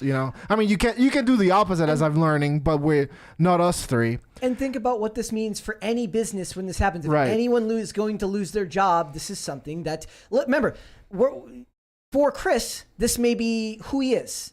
That's fine. But there are plenty of people in the world who are far less virtuous and aren't going to operate on principle behavior, who could do something like this just to do it. The weightlifter who just broke the world record, right? Like who did it to make a point. And so if you take a second out of being recreationally and performatively offended, I think you'll find that, we're trying to engage in this conversation, in the most respectful way we can without being disingenuous. Absolutely. So it's just that Chris Tyson's lifestyle choices don't exist in a vacuum, and they affect other people necessarily if you live in a society. It's the number one YouTube channel in the world. We live in a society. So I've heard. So we're going to talk about things that happen publicly because they're matters of public interest. And I think it's a shame that, apolitical entertainment content like MrBeast's channel is now being bogged down with all of this stupid gender ideology debate. Literally, couldn't even And it's about starting a conversation. This one tweet said, I'm genuinely so glad many people are learning what HRT is and how it can and has helped so many people because of my tweet. I was super nervous to be public about this because I've always been so private when it comes to this, but seeing conversations started because of me is amazing. It makes everything so worth it. I'm so excited to have more conversations like this in the future with you all. So it's not just about existing and living his life. Also, that was narcissistic as hell. While identifying as trans. It's narcissistic because it's like, oh wow, I'm so glad people are talking about me and talking about HRT because I brought it up. Yeah. But yeah, it's taking the spotlight and directing it toward himself. Yep. Like, then we're talking about it as a result. I would like to know what the numbers are for people who go through this type of process that don't have any type of forward-facing persona. Like the number of people that don't have a social media presence who go Honestly, through. I think they're cheering this on. I disagree that this is doing a disservice to them. I think this is exactly what they want. It's representation. You know, I increasingly find, because as I've said like 1,000 times, you know, I'm a gamer, so I interact with a lot of like different gaming communities, of which, you know, like trans people seem to be, you know, a pretty like increasingly big, you know, part of it, of the fan base. And so on Twitter in particular, I discuss a lot of strategy with people that are trans and like gameplay and things like that. And, you know, never becoming political and capable of having unique interactions about it. What it's like, you know, normalized and related to gaming. And at least the people that I found through the algorithm because of gaming, that they're outside of they themselves being avid supporters of their own transitions, they don't usually comment on others. But that's what I've personally found. Yeah. What's insane is that MrBeast will receive hate from thousands of people on the internet for giving money away to charity. Yeah.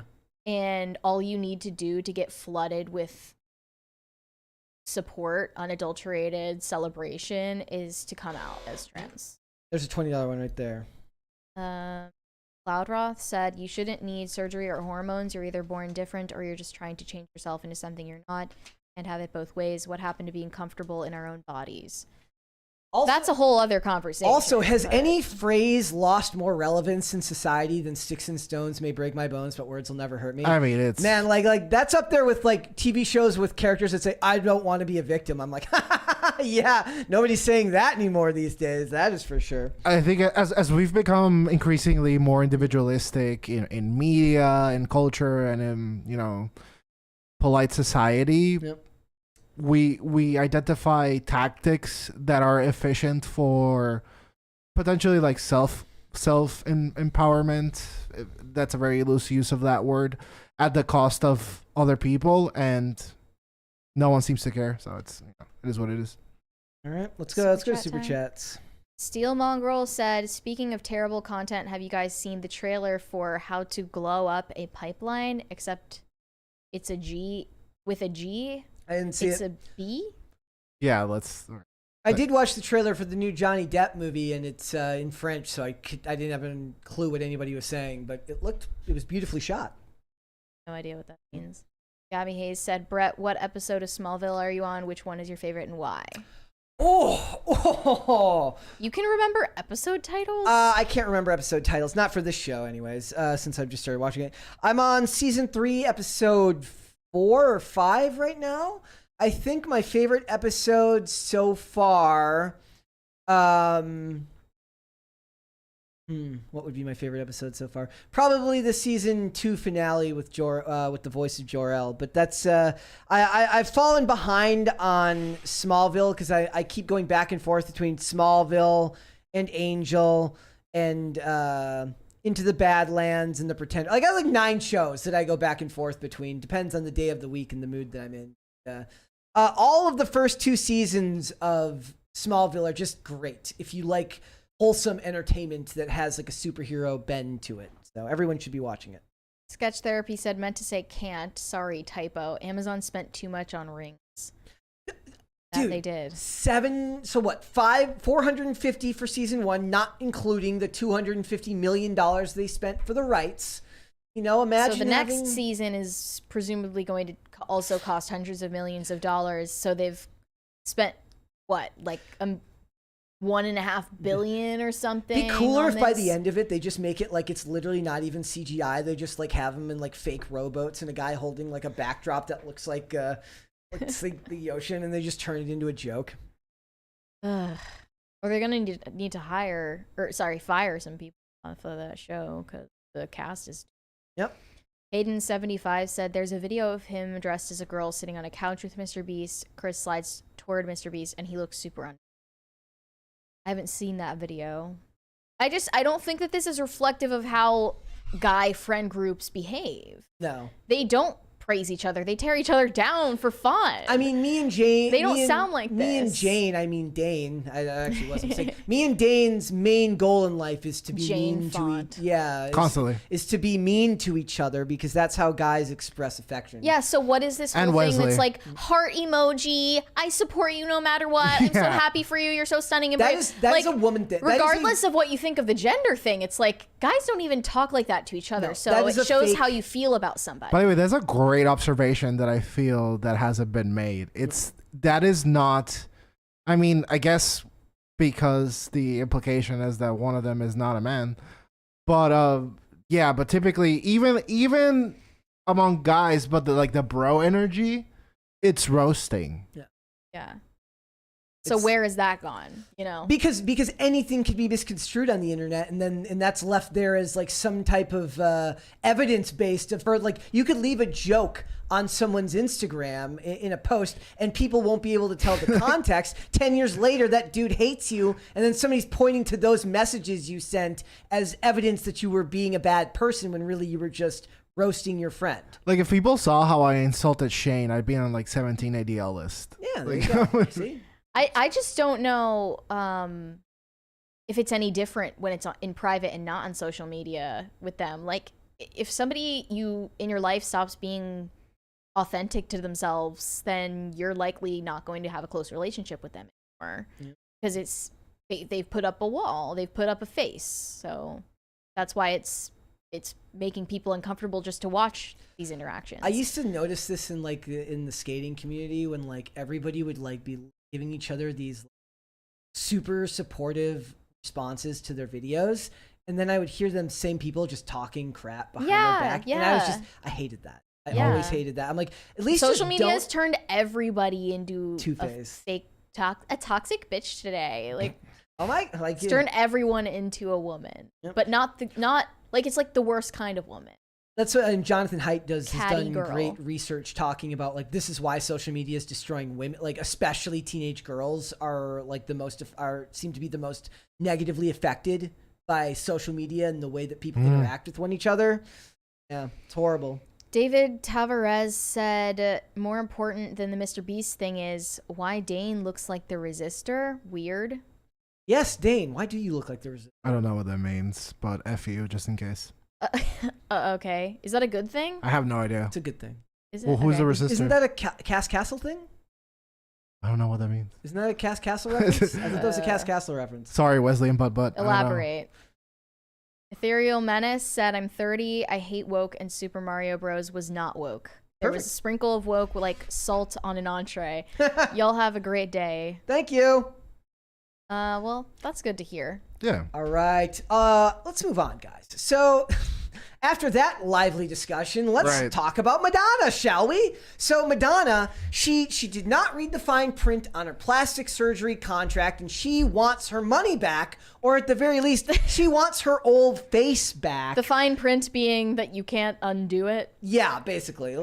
So basically, she's got buyer's remorse, and she's about to go on tour, and she is working frantically to have her face return to its old self. This is really sad. It is very sad. It's unbelievably sad. It says Madonna is looking to do whatever it takes to get her natural appearance back ahead of her highly anticipated world tour, according to a recent report. The so-called Queen of Pop, 64, faced endless criticism from following her brief appearance at the Grammys. I also noticed that people were saying like like, oh, but even though it seems like it doesn't affect her, it clearly does. I'm like, no, it seemed like it affected her too. Well, okay, yeah. The source that is allegedly close to Madonna said, despite what people think, criticism over her drastically different appearance does affect her. She sees and hears what people say about her, and for the tour, she wants to look more like herself again for her fans. She really does in this photo look like Jigsaw. Yeah. Like, not good. It's just like scary that anyone can mentally lose sight of what they look like to other people. Yeah. And do you think that happens a lot? Like I have a hard time sometimes. Like I see pictures of myself, like old me at different periods, and I'm like, wow, I don't look the same as I do now. You know, I've always had a particular distaste of taking pictures of myself. I don't know. I'm always uncomfortable. Of pictures being taken of you, or of taking pictures of yourself? Both. Okay. I don't like pictures. I don't like. I enjoy taking pictures, which is odd. And professionally, I used to do it. But for some reason, posing for a picture for me has always been one of the most awkward interactions that I've ever engaged in. It's one of the reasons why, like, every time you see an actor finish a scene, remember, and they say the end of a line and the scene cuts. Remember, they have to then hold that pose for like an awkward amount of seconds, and that's actually where the talent in acting comes from, is to be able to get over the awkwardness of just like having to sit there in a frozen position after finishing a line. I think what's annoying about this is that we were blamed for noticing that she looks unrecognizable, called ageist and misogynist for saying so. She changed herself. Meanwhile, it bothers her just as much as it bothers people who are looking at her from an objective point of view. Like, maybe sometimes you need someone to call out, you know, how you've changed and give you a dose of reality, give you a reality check. And now you can look in the mirror and have a more objective view of what you look like. And that's supposedly what just happened. Madonna may have been hurt by the comments that were made about her, that she doesn't look like she used to. Obviously, no one does when they get into their 60s. But they mean, you know, her procedures were making her look disturbing. Sometimes you need someone to tell you the truth, even though it's painful. And if there's any extent to which she can reverse the procedures that have been done to her, then obviously I support that. Yeah. It does kind of fly in the face of what society tells you now, which is to ignore anytime somebody says anything negative to you. Just be yourself, queen. Don't listen to them. Exactly. What you need to do is figure out, can you trust the opinions of the people coming from? Now, that's not to say that it's not like if me and you left Madonna a comment, I was like, hey, no, Donna, you're looking horrible over there, girl. Change yourself. But you know what? But if a close friend of hers says, look, I don't know if this is working for you, you know, you might want to tone down the plastic surgery, she should take the opinions of those that are close to her. You know what's funny? Constructive criticism is typically a phrase that's used by academics, and academics, these people often associate themselves as academics. Yeah. And I've long said that constructive criticism is the biggest lie in the universe. I've never seen criticism being constructive in my life. I mean, that's an exaggeration. Dane Fawn, pleasure to meet you. But typically, constructive criticism in those type of fields and from these people seem to be more mean-spirited than anything. Online, it's very rarely done in an actually positive way. Usually from a mentor, you'll get something more positive. But the point I'm trying to make is that from the people that created constructive criticisms comes ignore every single bit of feedback coming your way if you because you're perfect mildly dislike it. Because you're perfect just the way you are. Everyone's a 10. It's like, if you're perfect just the way you are, if we're meant to listen to that and believe that, why would you need procedures in the first place that change how you look? Right, you're perfect. They actually did, like, they have an episode of House where he scoffs at that notion. He goes, oh, what if we were all just great and perfect the way we are and we accepted everything as it was? We'd all die slowly in our own filth. But of course, wouldn't that be fantastic, right? No, you have to strive for more, and you have to understand that criticism is going to come. I do kind of sympathize with the idea that, like, when you get to her tax bracket and her level of fame, how do you judge where actual genuine critique is coming from? Not the internet. You have people close to you, but that's why I kind of, in a way, feel bad for some of these celebrities, because you can tell if you get to that point where your self-image is so distorted that you cannot stop getting plastic surgery procedures and injections. It's just a nonstop, never-ending cycle of self-modification. Nobody is there by their side telling them maybe it's time to stop. You know, I don't see the person who was my friend like 6 months ago. You look totally different. They don't have someone like that because celebrities are surrounded by yes men or yes theys or whatever. Yes theys. Or yes women. We're never going to criticize them. It's not even really a criticism. It's like, I like you and this isn't you. Yeah. Do you think also, look, this is one of those topics that I end up, depending on how the article is phrased, I get annoyed by, because then you'll hear about toxic beauty standards. And there actually is a reasonable argument for that. It's just always phrased in some type of woe is me, it's so hard to be a woman situation, where even if there's truth to it, I don't like the phrase, the ability to just absolve yourself of any responsibility by saying it's society's fault. What's ageist was the response to that Emilia Clarke selfie. That I think that was ageist. If such a thing is a pervasive problem, I'm not sure. But you know, she's being like dunked on for posting a selfie in bad lighting, where her hairline looks bad. But it's because she's no longer the same age as she was when she first showed up in the spotlight. She was dunked on for that and has not gotten any of these fake procedures that artificially extend your youth, and end up making you look Emilia Clarke, and then end up making you look distorted, like Madonna. She looks natural and is still getting hate for it. That seems ageist.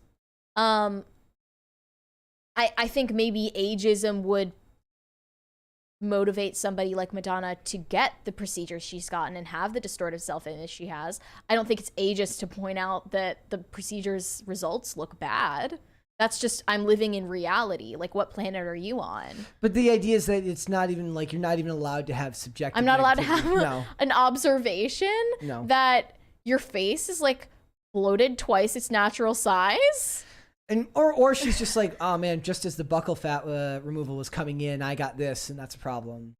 Yeah, I think it also, I mean, maybe we need the negative example of plastic surgery and injections and fillers and all that. Botched is for a thing. Younger people who need to see that getting these procedures is not something that has zero consequences. You're not going to look young forever. And if you keep on getting things like foreign substances and injected into your face, they don't just disappear into thin air. They stay there, and they move around to places where you don't want them to go, and they sink because of gravity. And yeah, you'll end up looking like a totally different person if you keep doing that year after year. Yeah. It's not preventative. Preventative plastic surgery or preventative fillers is a total lie. It's spread by people who are selling you the injections. For years too. Like the idea of like watching problem areas has been something that's been going on in that industry You're eternally for a long time. A patient. Yep. But is really it's a customer. It's not a patient, because you're not treating an ailment. You're getting a cosmetic procedure that's totally optional. That you go into some of these offices and you hear that girls are told by the doctor what is wrong with them before they even say anything. And nobody's making out more with society's like problems with like internal problems than doctors right now. Nobody is doing better off of all of society's ills than the medical industrial complex right now. And this isn't just because like Madonna is old. No. There are celebrities of all age ranges that are going way off the rails with these cosmetic procedures. It's not an age thing. And I don't think that it's wrong to point out when a celebrity looks unrecognizably different. For instance, Ariana Grande. Or Zac Efron when he had the... Zac Efron had that happen to him too. The Juvederm bloat. Like Leo DiCaprio has it. It's not uncommon. Was it sexist or problematic when people criticized Zac Efron for looking like a completely different person? Wasn't he in an accident? Wait, Zac Efron? I mean, that's not what caused the facial stuff. That was just from the implant. Like the no, he got like... and he got injections. Oh, well. Ariana Grande has, like, a lot of people have been pointing out Ariana Grande looks a lot different than she used to look. Yeah. She always and everyone, all the stands will be like, no, it's the camera angle, it's the lighting, it's the makeup, it's whatever. You're hateful, you're sexist, you're racist. I don't know. She's white, but you're still racist. They'll like come up with any excuse to cope with the fact that obviously this person is not doing okay. Like, there has been credible speculation that she has an eating disorder for a very long time. And you can't do that forever without consequences for how your face looks. Yeah. Like, I don't know. Stop living in a fantasy land. I don't know. It's like, I do feel bad for celebrities sometimes because it's like they have so much riding on their physical appearance when they're somebody like that, right? We're not talking about a Lizzo. We're not talking about somebody. Well, even Lizzo does. Like, but in general, they have so much riding on their physical appearance. There has to be a great amount of dysmorphia there, just from the job. Yeah, and I'm not sympathizing with that. Holyverse says Taylor Swift looks the same. Taylor Swift does, for the most part, look very similar to what she looked like in 2010. Do you guys think if Lizzo eats a salad, 2012 to 2013? If Lizzo eats a salad, her handlers like knock it out of her mouth. It's like, what are you doing? Well, even Lizzo has a lot riding on her physical appearance because absolutely, you know she can't lose weight. I meant it in a. That'd be career ruining. I was referring to it more in the concept of like the ones who like based on what used to be considered traditional beauty standards, and letting this get to him. Lizzo definitely is not allowed to go the other direction. Otherwise, look what happened to Rebel Wilson or Adele who are now criticized for it. So. Taylor Swift is looking great. Oh yeah, she's fantastic. I know for a fact she's probably gotten cosmetic procedures. No doubt Larson, about it.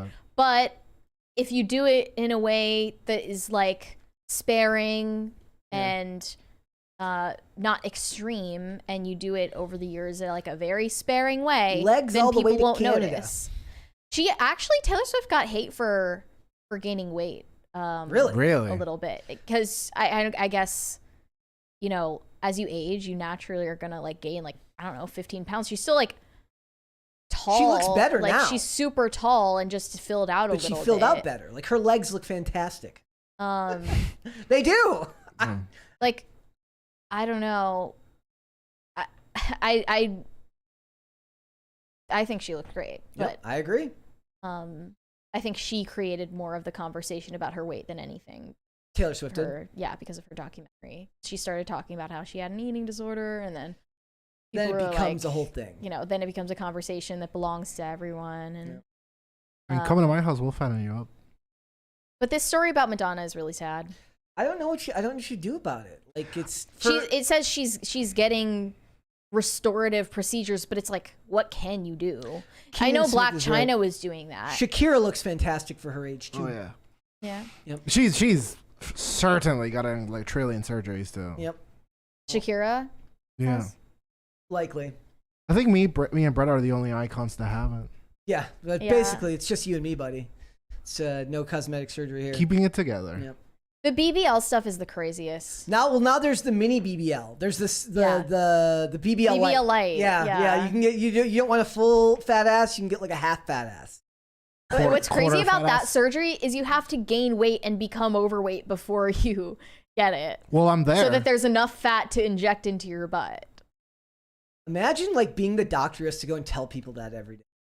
Also, people go to like Turkey and like other countries to get it because it's dangerous and in America highly regulated. But I think like 1 in 3,000 something patients that undergo a BBL, they die.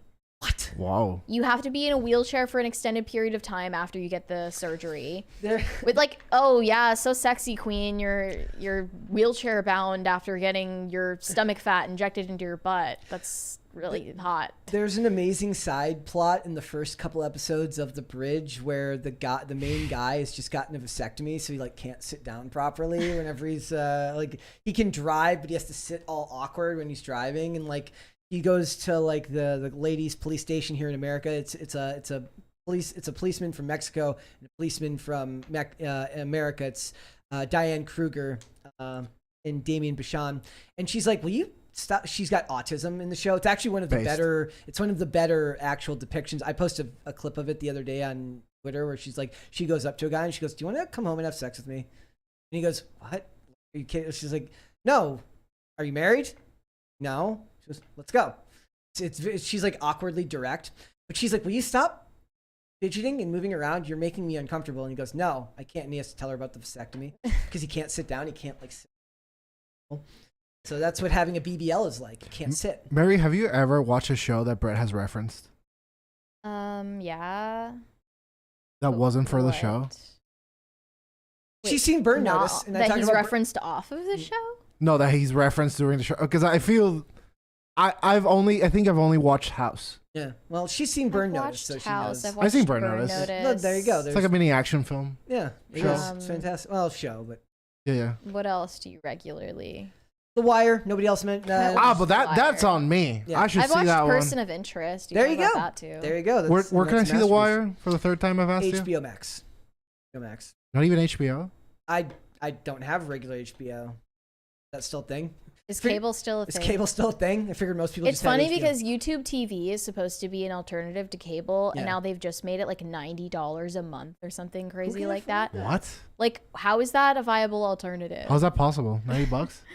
Yeah, they upped it from like 60 to 90. It was like $59.99. They made it $89.99. Brother, have you seen Firefly? Who are you fooling? I reference Firefly sometimes. That I've heard of that. That's a cult classic that got canceled early, but right? It's only got 12 or 13 episodes in the movies, so you don't really have to invest a whole ton of time to it. I think out of all the Brett shows, I think I want to watch The Wire. You should watch The Wire. Yeah. Wire's good. By the way, someone in the chat mentioned Black China and how she looks a lot better now that she's gotten her fillers dissolved and everything, and she's gotten like a lot of silicone physically removed from her body. She looks great for like 9 hours straight. She also looks happier, but that could just be me projecting on the photo. She definitely looks better and seems like she's turned a new leaf, but who knows what's going on. But I mean, more people are going to start going this route. I think that she even spoke to a doctor that said that more people are coming into the office to reverse what they've gotten done than to get new. See, the doctors win either way because then they make their money on the back end. It's a big racket. It is. We got one super chat there, Mary, I think. Theoden King of Broan said, Brett, what is your favorite episode of X-Files and why isn't it Triangle? My favorite episode of the X-Files is Musings of a Cigarette Smoking Man, where the CSM sits in a warehouse with a sniper rifle trained on the lone gunman as they tell the cigarette smoking man's supposed life story, all the way from being the son of a communist who gets raised as an assassin for the federal government and then goes on to, you should go watch that episode. It's a great episode. It's a great example of a bottle episode, meaning that like most of the episode takes place in one place. Like it's filmed in this warehouse and them talking. And then there's a couple of smaller scenes. There's a great scene where he's basically head of the group now. And they're talking about like what world events they're going to manipulate. And they talk about how they prevented the USSR from winning the 1980 Olympics in hockey. And he said, no, but there's no way. I think it's the Bills can win the Super Bowl. He's like, I don't care as long as the Bills are the Giants. He's like, anything but them. It's a great episode. Everyone should watch that. All right. Should we talk about the HBO Max thing with Batgirl? Talk about that or save that? Oh, I thought we were talking about tomorrow. Oh, is there more to it? I think there ended up being more. Yeah. That one. All right, Dane, my friend. Thank you so much for joining us. Thank you for having me. Let everyone know where they can find you. You can find me on Twitter at Dane Font, and now I shall spell that out for you. DANEFONT. Perfect, my friend. Mary, where can they find you? You can send me validation on Instagram at Mary Archived, or you can send me hate on Twitter. That is also Mary Archived. Happy Easter, everyone. Thank you. All right, guys, before we go, could you hit the like button? Could you subscribe to this channel if you have not done so already? Turn the notification bell on so that you can be notified anytime a live stream or segment goes live. I have ended the poll, ladies and gentlemen, and with 81% out of 679 votes, J.K. Rowling is who they believe is the more famous person. 18% for Joe Biden. So I feel like we can still frame the question different. I feel like we could put, who is more known? That's what I put on. That's what I put on my Twitter. And on my Twitter right now, I put who is better known around the world, J.K. Rowling or Joe Biden. And right now, currently, with 22 hours and 40 minutes left, J.K. Rowling is ahead 88% to 12% from Joe Biden. So it is what it is. Guys, if you want to follow me, you can follow me on Instagram and Twitter at Brett Dasovic on both. Pop Culture Crisis is here, 3 p.m. Eastern Standard Time. That is noon Pacific, Monday through Friday. If you would like to listen to this podcast, we are on Amazon Music, Apple Podcast, Pandora, and Spotify. And if you'd like to follow the show on social media, we are on Twitter at popculture_show, Facebook and TikTok at Pop Culture Crisis, and on Instagram at Pop Culture Crisis Pod. We will be back with another episode tomorrow. We'll see you then, guys. Bye. Bye.